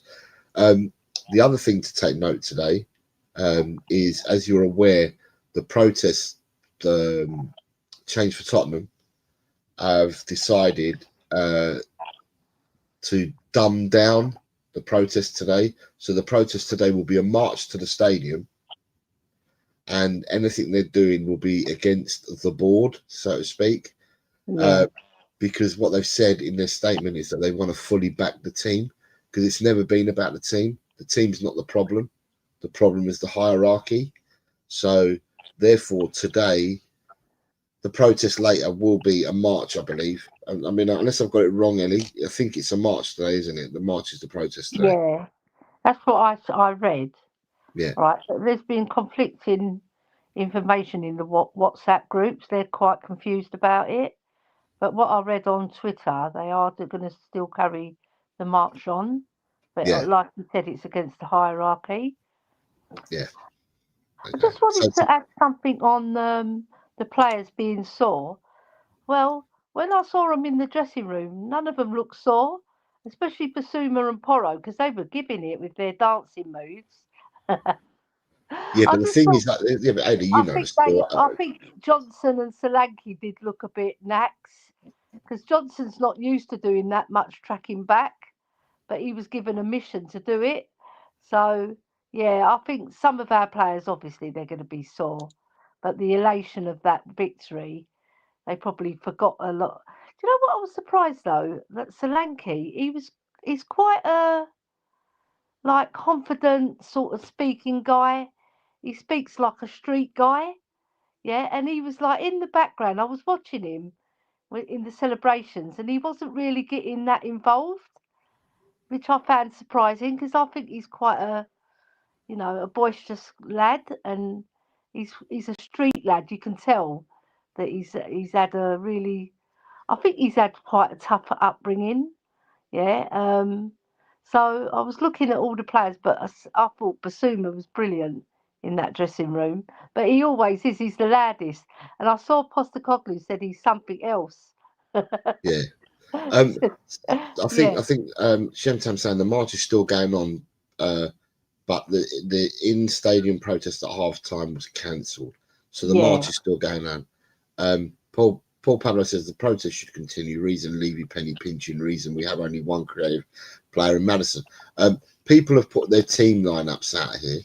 So Ronnie's lineup, he says he thinks the team will be Vicario, Gray, Danso, Davis, Spence, Bish, Sarkulu, Son, Tel, Odeberg. Dragon D's Nuts says he thinks it's going to be Vicario, Porro, Danso, Davis, Spence, Gray, Sar, Decky, Tel, Richie, and Odeberg. I don't know, when he's turned around and he's talked about all the players being injured and that, I'm not sure how many people he's going to, how many of these, I'm not sure whether Porro plays. I'm not sure whether Decky plays. I mean, I know he needs to get the fitness because you've got, Dan says, Kulu has to play both games leading up to the final, simple, as he needs to find the form and he needs to find it as soon as possible. He's also gone on to say people are so to criticise Solanke, but yet he scored in the quarter-final, second leg, semi-final, first leg, and second leg. I think the only criticism, Dan, for Solanke that I think his general play and his team play is absolutely superb. He's absolutely brilliant. He's selfless. But if you want to be super critical, they're going to get people out there going to say, if you spend 65 million on a player, you expect him to hit the onion bag a lot more than what he does. People don't realise that he does a lot of unselfish stuff, which leads to other people scoring. Whether he's taken players away, whether he's held the ball up to lay it off to be the pre-assister. So he holds the ball, he plays it out to someone who then puts it into someone to score. So he becomes the pre-assister quite often, more often than not. He does so much selfless work that I think, once you start gelling and you get better together, then he will stop being the pre-assister, may become the assister, and may add more goals to his game. But I certainly I'm not knocking him, never have done, and I will continue to support him and the team. So, with that being said, good morning, Nick Collison says, big up everyone. Good morning, Nick. I hope you are well, sir. So, and I'm aware on Chang, I'm just really worried for Chang because me and Ellie are all right for time, I think, but Chang, I'm just worried about Chang. So, Chang, tell people unless you want to talk about a bit more about the game, tell people what your score prediction is. I already know it, can I say, because I've got your predictions, but the chat might not know what you've gone for. So, as always, whenever I make any prediction, sorry, Nick Collison is saying he's going to the final. Yes. Well done, Nick. Okay, so I am sticking with my prediction of predicting a Spurs win today. I mentioned earlier I would gladly take a draw, but since this is something I do for fun, I will predict us to win by 2-1. I honestly couldn't care less where the goals come from. I would even take a scrappy 1-0 right now. A scrappy 1-0 from a spot kick, a corner, any sort of dead ball situation, even an own goal. An own goal for Palace, just so we can get a much needed win in the league. That would definitely ease off some pressure on Big Ange and just take the focus away from our league form and just get the team and even the fans fully on site for Bilbao on the 21st of May. But I'm sticking with my 2-1 prediction, Jose. I mean, for me right now, even a clean sheet would be a very, very big bonus to build on the clean sheet that we got away on our travels at Norway. Having said that, I'm so thankful we've already reached 10 episodes on Jose and Chang. Absolutely looking forward to next Sunday's episode 11, where I'm sure we will be reviewing today's London derby against Palace before we preview the final away league game of the season against Villa at Villa Park. Have a fantastic day. No. Next week, Chang, we will be talking about today, and then we will be talking about Friday's game because we play Villa on Friday. Yeah. Okay, I didn't realize. Yep. Thank you for correcting me on that. I completely forgot that our Villa away game has been rescheduled by the Premier League to help us with our Europa League preparations. So thank you very much to the FA in assisting us in that way. So having said that, that's all the time I have today, everyone. Fantastic. Thank you very much, Chang. Have yourself a Chang. fantastic match day ahead. Up the lads, come on you Spurs. Enjoy And I your look forward Mother's to Day seeing meal. all of this next Sunday, okay? And happy Bye-bye, Mother's Day. Happy Mother's Day to Happy all Mother's Day the as well. people that you're celebrating with today. Happy Thank you, Mother's Day Chang. to Sure. Chang's mum. Yeah, Okay. take care, Chang. Thank you so See you very much, later. Queen Ellie. Take care. Have a nice day. Bye. Soon. Bye bye, Chang. Do I you love know what's interesting, Ellie, is that Yeah. the Premier League have actually done us a favour. Yeah. We get going to the final of the Europa League. We get 45 minutes on Man United. Yeah. Because we're now kicking off at 8:15, isn't it? 8:15, and our kickoff's at 7:30. Yeah. So it's interesting because we gained 45 minutes on Man United. Who would have thought, eh? Who would have thought? Are they at home on their game? Man United are playing Chelsea. Do they play away or home? I think they might be at home to Chelsea. At home to Chelsea. I think they're home to Chelsea. They don't have to travel. So there's it's both ways, isn't it? Because we're going to be travelling, and our match finishes at No. quarter. Man United are away at Chelsea. Good. That's good because then they have to travel. They'll probably stay in London, I would imagine, that day because it's a late kickoff, isn't it? Yeah, we're both away. But we've got 45 minutes advantage. Let's see what they do. They have to travel all the way back to their homes, so they're going to be knackered. I know we do as well, but we're in the Midlands. Yeah, but we're in the Midlands, so by the time we're not far. No. We're not far from London to Manchester. I think it's 3.5 hour drive, isn't it? Something like that. Possibly. Something like that. 3 hours drive. Right. Anyway, regardless, right, what happens on the day is going to happen, right, and we just got to be prepared for it. Get through that Villa game unscathed to our main players, and turn up on the day.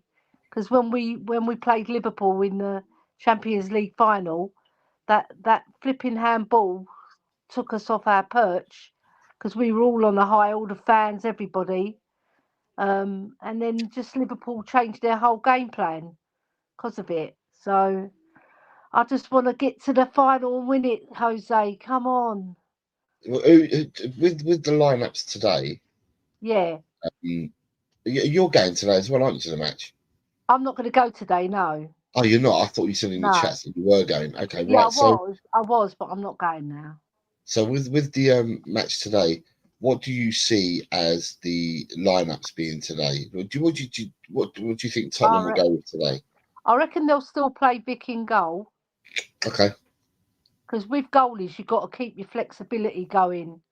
You know, you've got to keep your spirits up as well. Like if he pulls off a couple of worldies, it's a confidence thing with goalkeepers as well as technique and agility. It's a confidence thing, right? So I think Vic's going to get the start, and I think Spence, Gray, Danso, and Davis in defence, and then the midfield will probably be Biss, Sarr, and I would say Bentancur.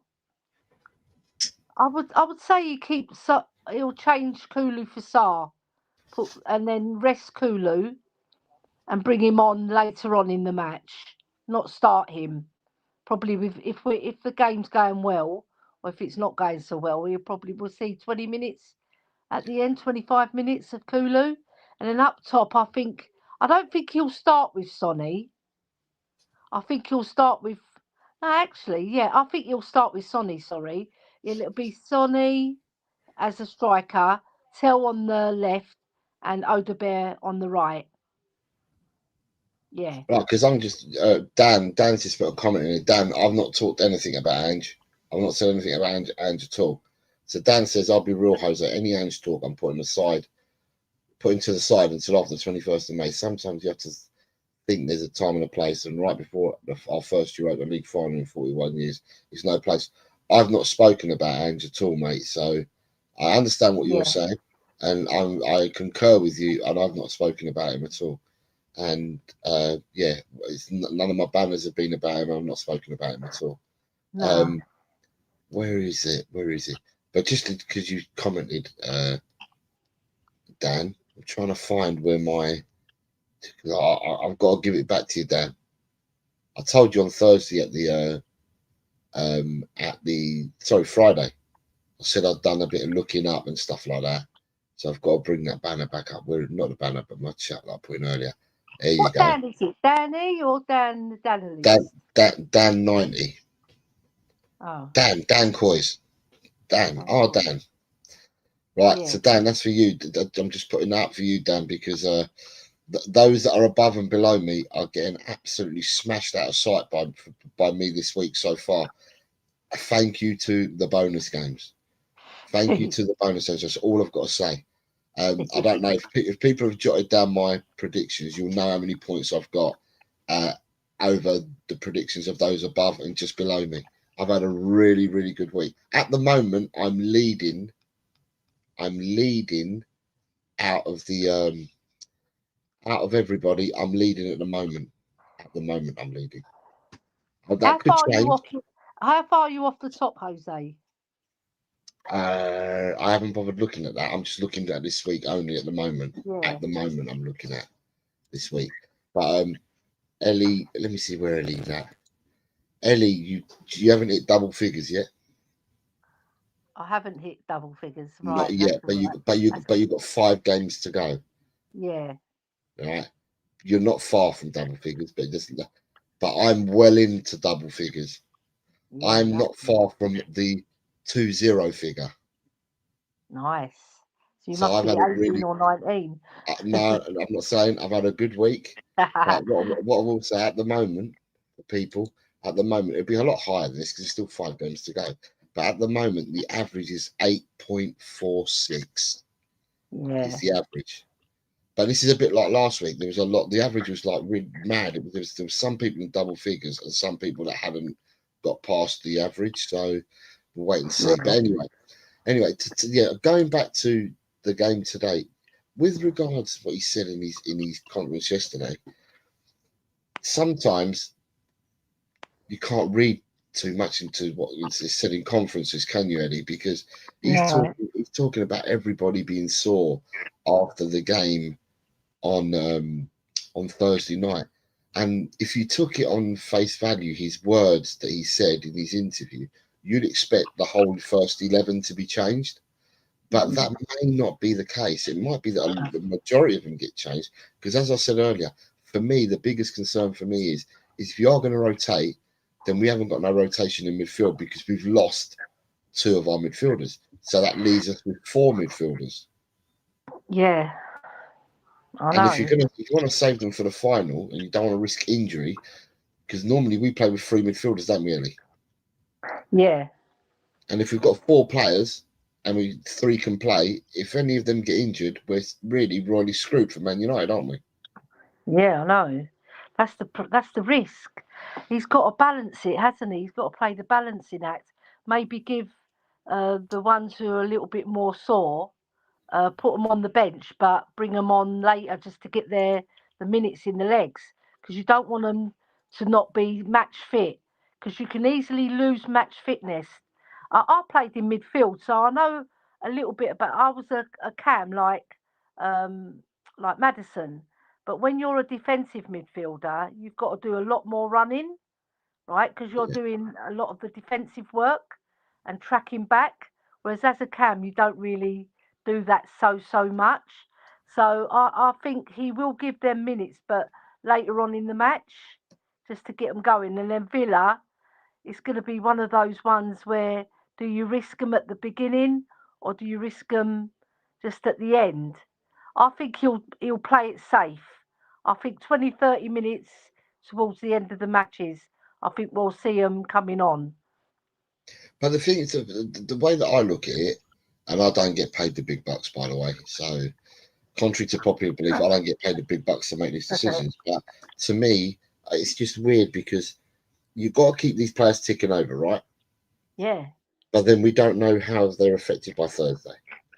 Now, to me, I asked the question is, and to me is, do the players benefit more from playing today and resting Friday? Or do the players rest today and then play Friday, knowing that we've got a Europa League final the following Wednesday? To me, which is the easier game on paper? Is it Crystal Palace at home, knowing that they've got a cup final next week and they may rest some players? They may, we're not sure. Or do you play against Villa on Friday away, knowing that Villa have got to get points to try and qualify for the Champions League because they're still after the Champions League spot? Yeah. So it means that they're going to stick out their full first team, and which is the lesser of two evils. Do you know what I mean? And to me, I would have thought the lesser of two evils being at home as well today. You know, home games are slightly easier supposedly than the away games. But it's what he said. It's about the soreness that the players may have felt from Thursday night. So it's quite a difficult one to manage. Yeah, and I think Villa, right, because they're going for that Champions League spot, they're going to go all out for every single tackle, and they're going to be very physical. They want to win that match. And do we risk our better players in that match? Maybe like if we're losing the game, right, and quite comprehensively we're losing, then maybe bring them on for the last 20 minutes because then they'll take their foot off the gas. Aston Villa, say they've got a 2 or 3-0 lead on us, just to get some minutes in their legs, because you don't want our players to be sitting on the bench the day before our biggest game of our season and get that fatigue in the legs when you start against Man United in that final. Because match fitness is very, very important, Jose. You know it because you play football now. If you have a rest for a couple of games and then you try and play the third game, you haven't got it. You haven't got that match fitness. So he's got to manage those minutes for the players that he doesn't feel are so sore, and the ones that are sore and maybe can't get a lot of minutes, just bring them on maybe 20, 30 minutes in each match. Yeah. Yeah, that's how I would manage it anyway. But like, we don't get paid the big bucks, do we? No, it's wrong, isn't it? Yeah, it's wrong. It's We're wrong. here for a pittance. Hashtag campaign for Jose and Ellie to be paid big bucks. You know what though? I don't care because to spend the morning with you and Chang is a pleasure. More than money can pay me. Well, we've not put you to sleep. You know, you sound a bit more alert and a bit more lively Yeah, now than you did this I morning. am. So we Yeah. haven't bored you and put you to sleep, which is a good thing. No, you never bore me, Jose. But yeah, Tel Cockerel. so today is that London derby, and then of course I didn't put it in a banner for it, but before we got the show next Sunday, Ellie, we'll be playing Villa as well. Yeah. It remains to be seen. I think the easiest way to look at it, or the way that most fans would look at it, is they haven't got no expectations now of these two games or any of the Premiership games, to be honest. That people are just all looking at that Europa League final. I'm talking about most fans. Me personally, though, I would turn around and say to you guys that I want to win every bloody game. So today's important to me. Villa's important to me. Brighton's important to me. I just want to win and get, you know, I know we can't win the league. I know we can't finish in the top 5. I know we can't finish in the top 10. but I want to win every game, regardless of what 11 I put out there. But you know, and I don't just want to live. I watch Tottenham every game they play, and I just don't want to wait just for the Europa League final. I want to watch us today. I want to watch us Friday, you know, and do that. Look, Eugene says I need to join you guys on the panel one of these days. You can join us next Sunday if you want, Eugene. I'm not worried about that. You can come and join us next Sunday if you want, and we can have you and Chang on next Sunday. So if you're willing to do that, Eugene, I'll get you on next Sunday if you want. Yeah. You're cool. So then it can be from down under. It can be you, Chan, and Eugene, and then from Great Britain, from England, from the UK, from the south of the UK, it can be Ellie and Jose. Yeah. And we can have a tag team contest, can't we? But yeah. So your prediction for today's score, then, Ellie? I put 2-2, I think, in our prediction. You certainly did, because I can see all your so I'm going to stick with that. I'm going to stick with 2-2, because I think it's going to be one of those matches where neither team go all out for it, and I think it'll be a draw. And it won't be a boring game like the West Ham game. I think it'll be quite a lively game. Yes. But well contested, but with muted, well contested, if you know what I mean. They're not going to go all full-blooded, so that they pick up injuries. And I think they'll go stronger than us, bearing in mind that they've got the FA Cup final. So they'll probably rest a few, but not as much as us. So people in the chat and people on X or whatever, what do you think the score prediction will be for today's game? Archer says, he put 2-2 for today's game as well. Do you know what Jose did? Jose was in euphoric mood on Friday. Jose's gone 3-1. Yeah, I know. I saw that. I was euphoric. I hope it is that score. I was euphoric. I'm on the let's go bandwagon. So I was euphoric about it, and I've gone for a victory of 3-1. You're on the juice, Jose. Jose's on the juice. Yeah, certainly. I'm on something. I know that. Yeah.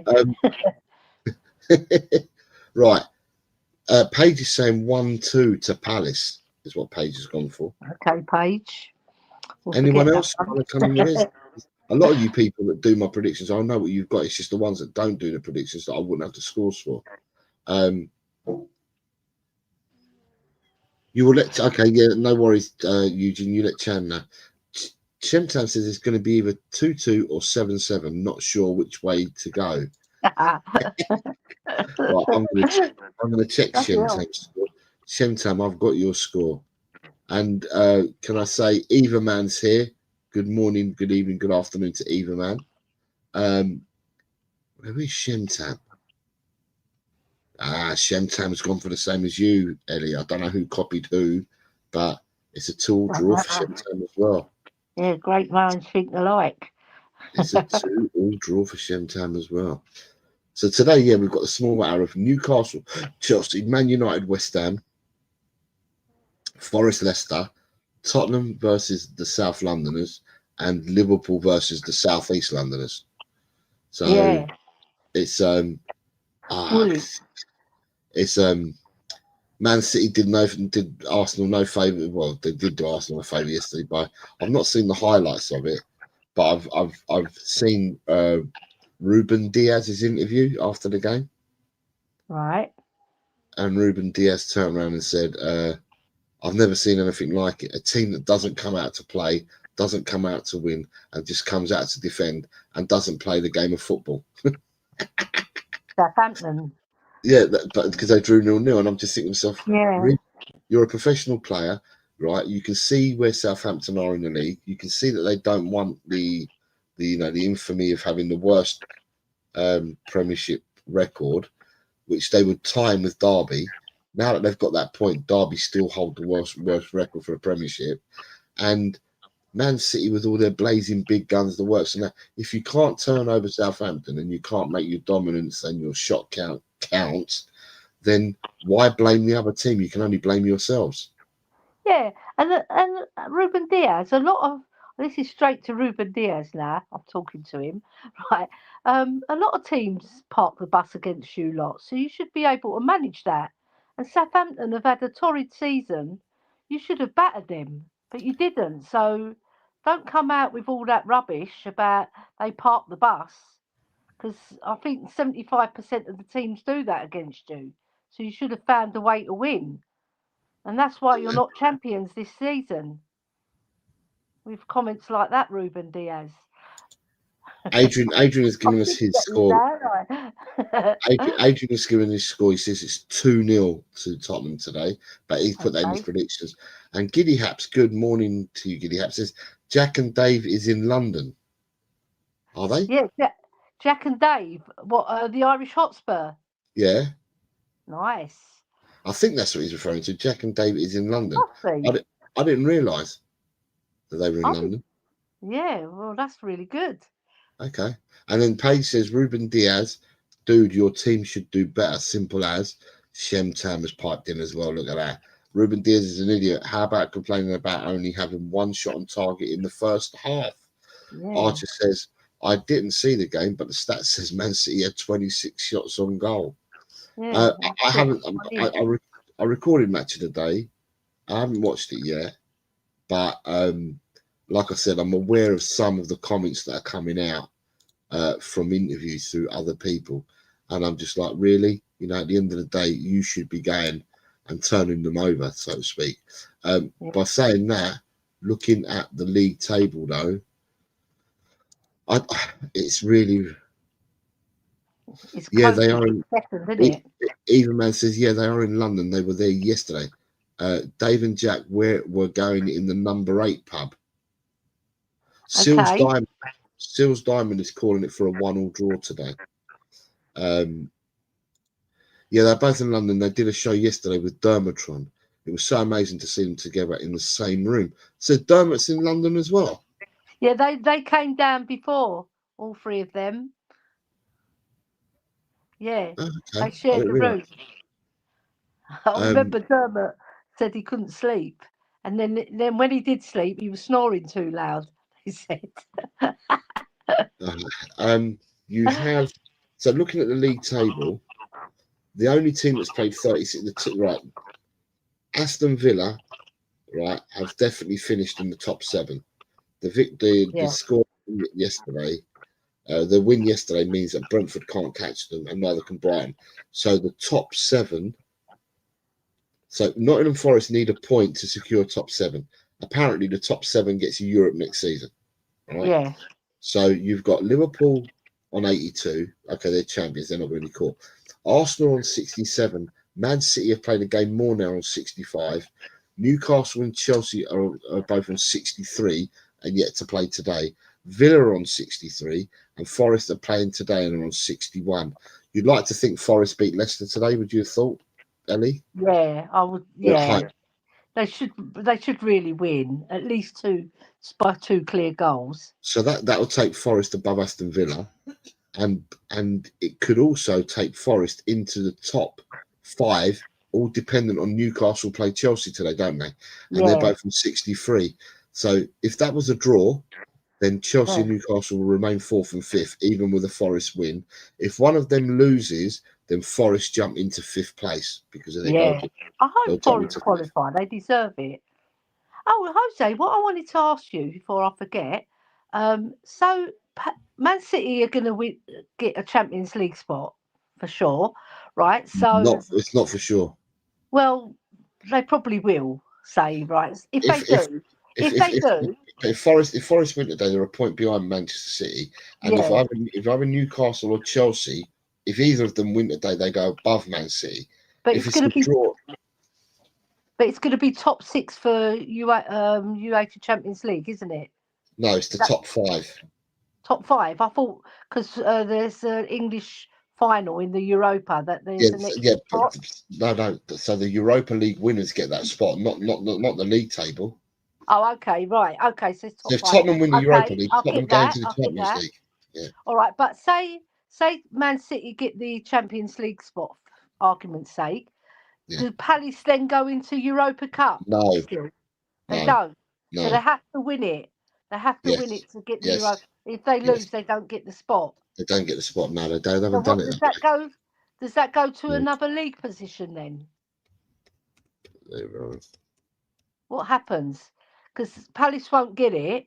So does it go to another league spot to bring in another Europa Cup qualifier? So I suppose, is it 6 that gets Europa? Hold on. I'm going to check this. It was right convoluted. This was when I saw it on Sky.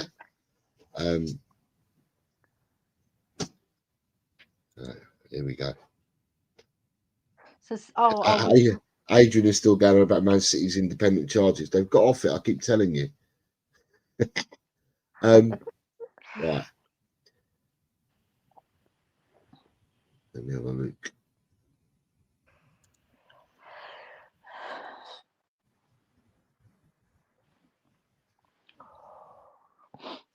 I'm looking at something now.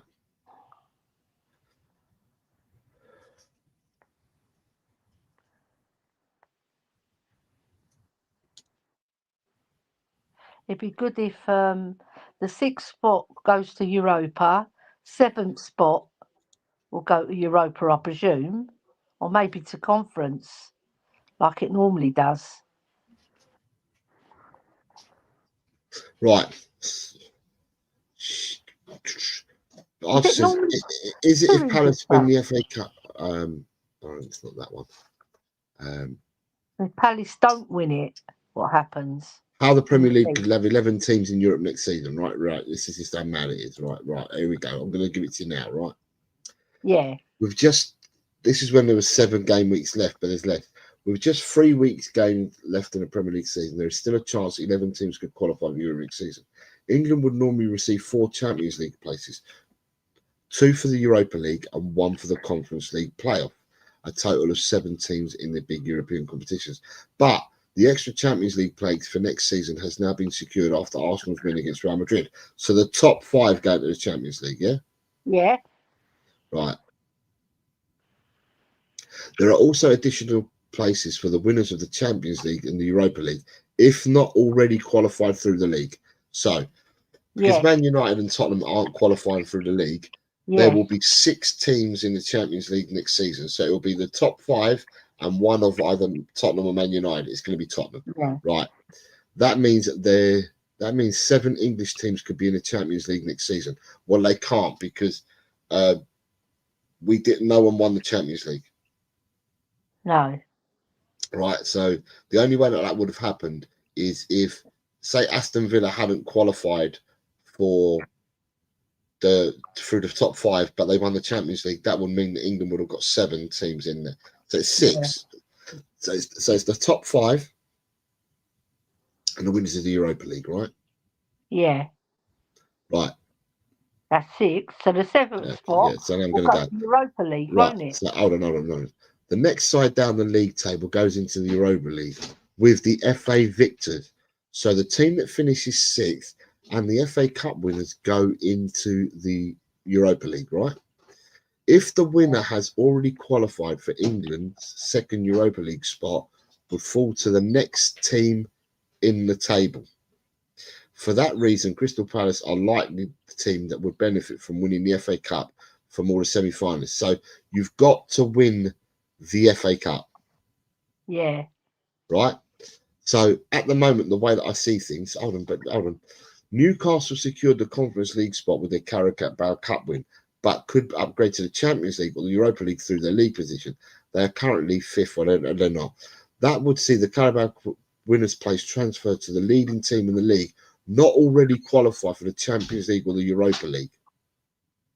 So basically, if I'm reading this right, at the moment, the way you're looking at it, if I'm reading this right, in the Champions League at the moment, today, talking now, the way the table is, Champions League goes to Liverpool, Arsenal, Man City, Newcastle, Chelsea, and or Tottenham or Man United, right?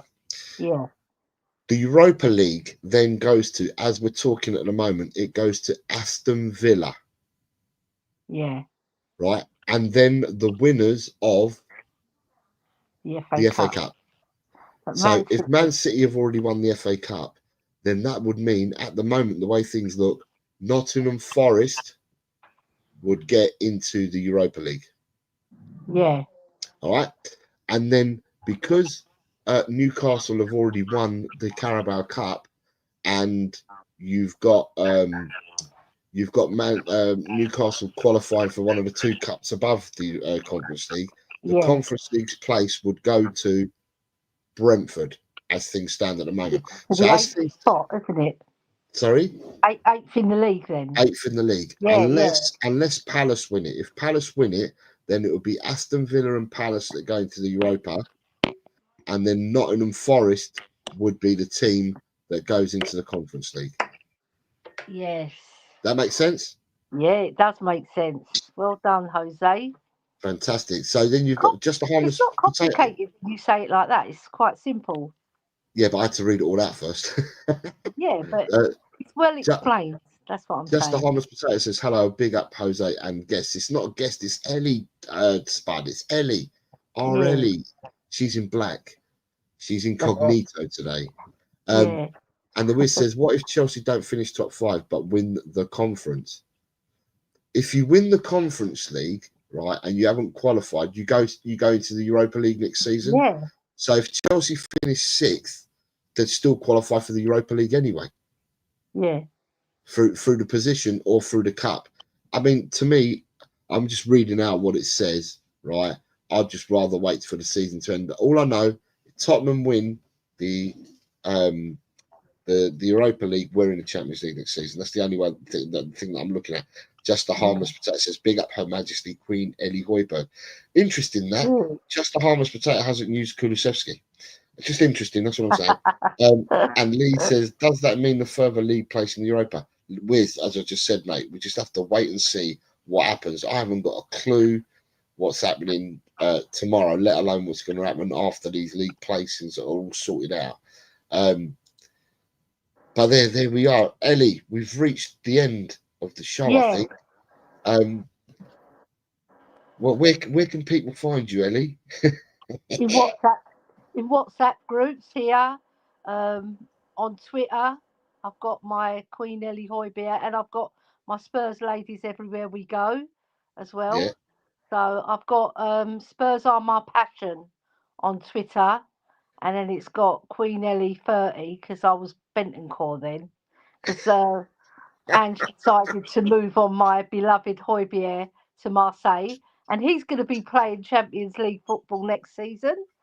It looks like, because top 4 in France go through, and Are they qualified? No, they qualified last night. They won 3-1. Oh yeah, I forgot to check the score because They I won knew they 3-1. would have qualified. I got the correct prediction in that game. Yes, Right. either So way. in that game, sorry, can I just say, in that game, Ellie, the game was suspended in the 64th minute. So all Right. the other games had finished, and I was waiting for this score to come through, and the game was suspended for a while. Then they came back. It was 1-1 when it got suspended. Right. They came back, and Mason Mount scored in the 85th minute, Right. to make it 2-1. And then there was 8 minutes of added time put into the game. In the ninth minute of added time, Marseille scored their 3rd goal, and then the final whistle blew. So I had the correct Was prediction it of Rabiot? Rabiot? Is it Rabiot? No, it's a substitute that came on that scored. Oh, okay.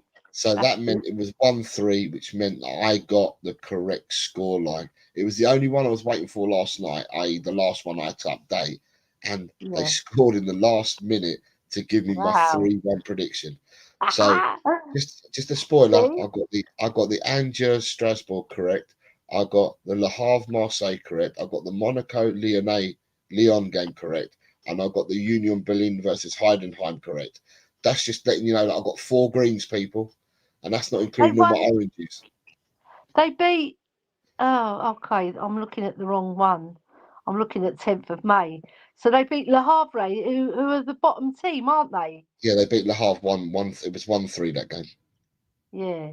So that was on Saturday, wasn't it? They beat them. Archer's had a good week. Archer's got 3 greens at the moment, but Archer I've got 4. I've got 4 at the moment with 5 games to go today. This will all change, but at the moment I have got a healthy lead on the 2 above me and on the person below me. Healthy lead at the moment. If it stayed like it was at the moment, I would have closed the gap to a matter of small single-digit points on the top. That's what I'm going to say. So I just need the 5 results today to go my way as well. It was their striker who got the 3rd goal. He scored in the 56th minute. His name is Amini Guri. Is that how you pronounce his name? Did he score twice, did he? Yeah, he scored twice, and Mason Greenwood scored. Yeah. And Højbjerg was playing. Since Højbjerg's come back, they've been playing well because he was injured and they lost a couple of matches while he was injured. Adrian, you are correct. You do have 2 greens. Adrian says he's got 2 greens. He's correct. He has 2 greens. Adrian, only because Adrian's here and he's got a bit of a battle going on with Ian Meth. Adrian and Ian Meth. Let me see what Ian scored this week so far. Yeah. There's still 5 games to go. I'm going to remind people there's still 5 games. Right, there's a lot of points to pick up. That'd be if you get 3 points, that's 15 points. If you get every score right. At the moment, Adrian, you and Ian are tied on the scores for this week. You've both got the same score this week so far. So your divider has got to be the next 5 games. You've both got exactly the same score, which means that Ian is still 3 points in front of you overall. Because Adrian's after Ian. Adrian's not concerned. He wants a top 10 spot and he wants to chase Ian. Yeah. Who are you battling with, Ellie? Let me have a quick look to see who you're battling with. I think I'm 20. Am I 28th? No, you're 27th. 27th, yeah. Yeah. You're 8 points behind Nita. Yeah, 9 behind James. Late, didn't I? I missed about 3 or 4 weeks of it. You certainly, I'm happy with that. I'm happy with that. I was just looking at the Le Havre team as well. They've got Issa Soumare and they've got Andre Ayew up front. Paige, you have got 12 points so far. Ronnie, you don't have 8. You have more than 8, unless I've got it wrong.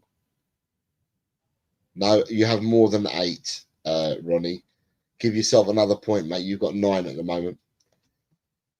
Yeah. 15 points. You haven't got 15, Archer.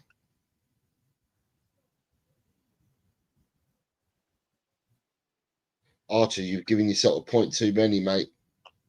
Oh, sorry. You've 15 more points available today. Yeah, Archer, you sit on 14 at the moment. I'll give a spoiler to people. I'm currently top at the moment with 17 points. Not bad. Very good, Todd. There's 5 games to go. So you could get 32 points in theory. No, fuck it. If you got 32, that'd be a world record in these bloody predictions.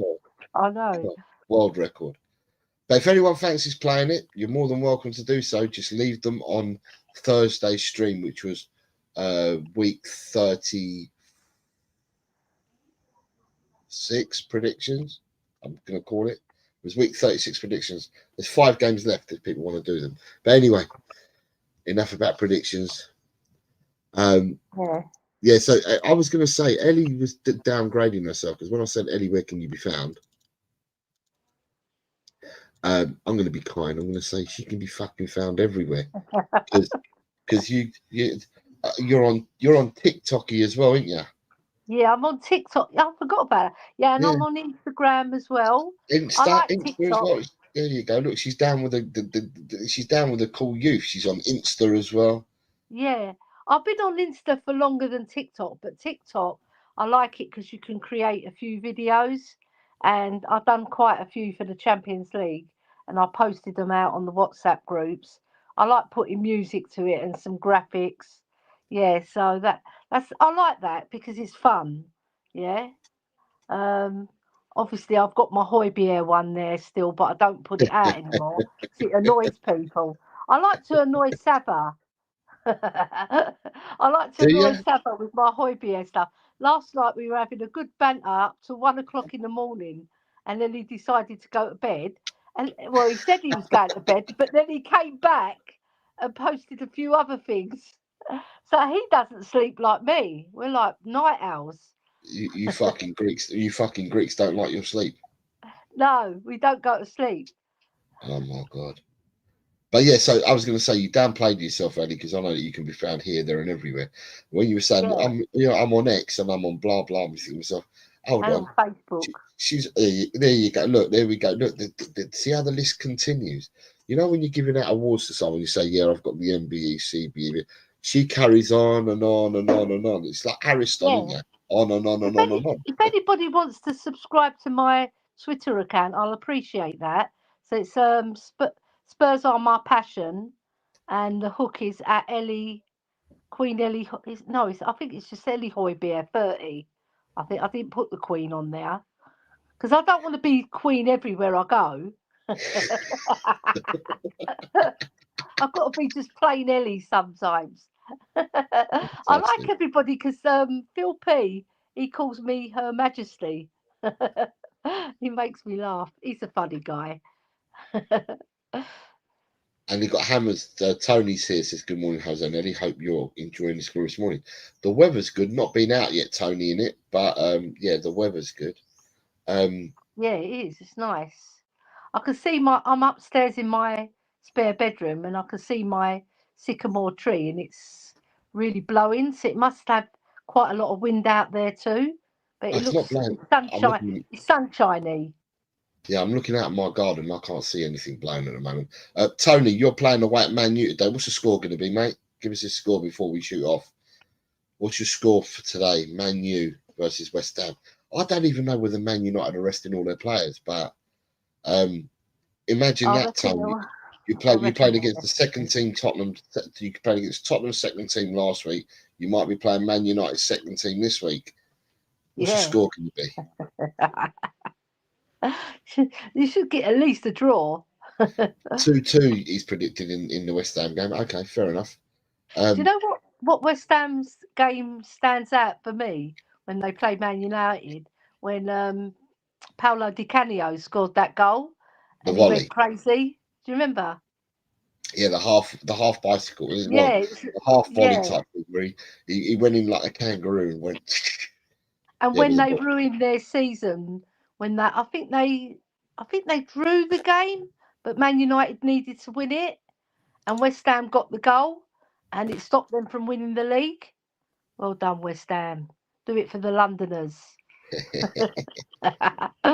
Even though I don't like West Ham, because you're our rivals. We're supposed to not like you.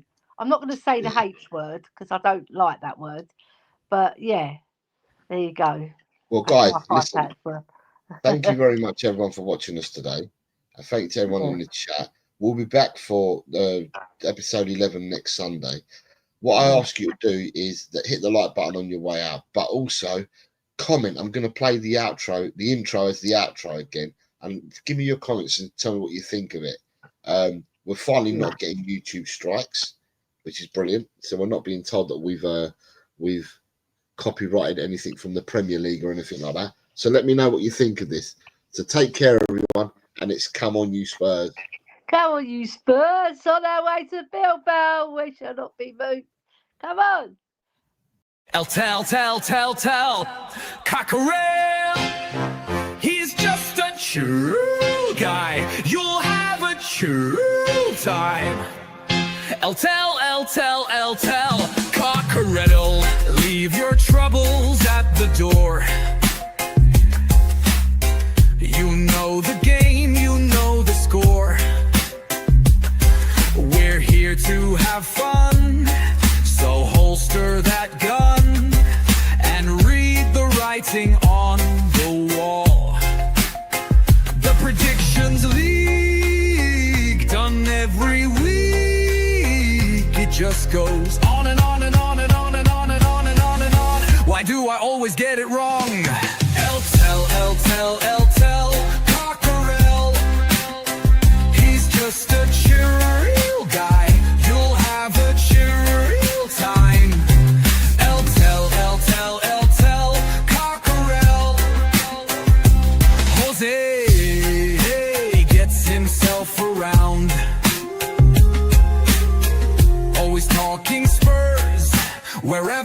he is found, home or away. He always tips to win, throws the form book in the bin with a cheeky knowing grin. El Cockerel, he's just a chill guy, you'll have a chill time. El Cockerel.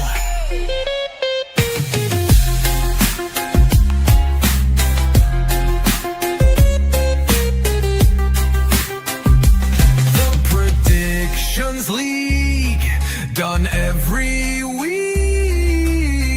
It just goes on and on and on and on. Why do I always get it wrong? Every time I play along. Tel Cockerel.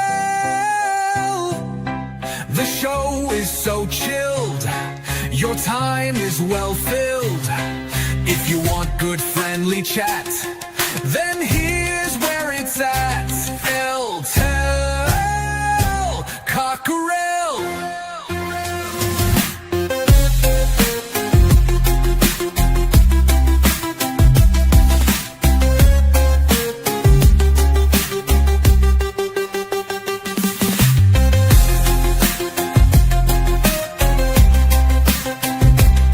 Goes on and on and on and on and on and on and on and on. Why do I always get it wrong? Tel Cockerel. The show is so chill, your time is well filled. If you want good friendly chat, then here's where it's at.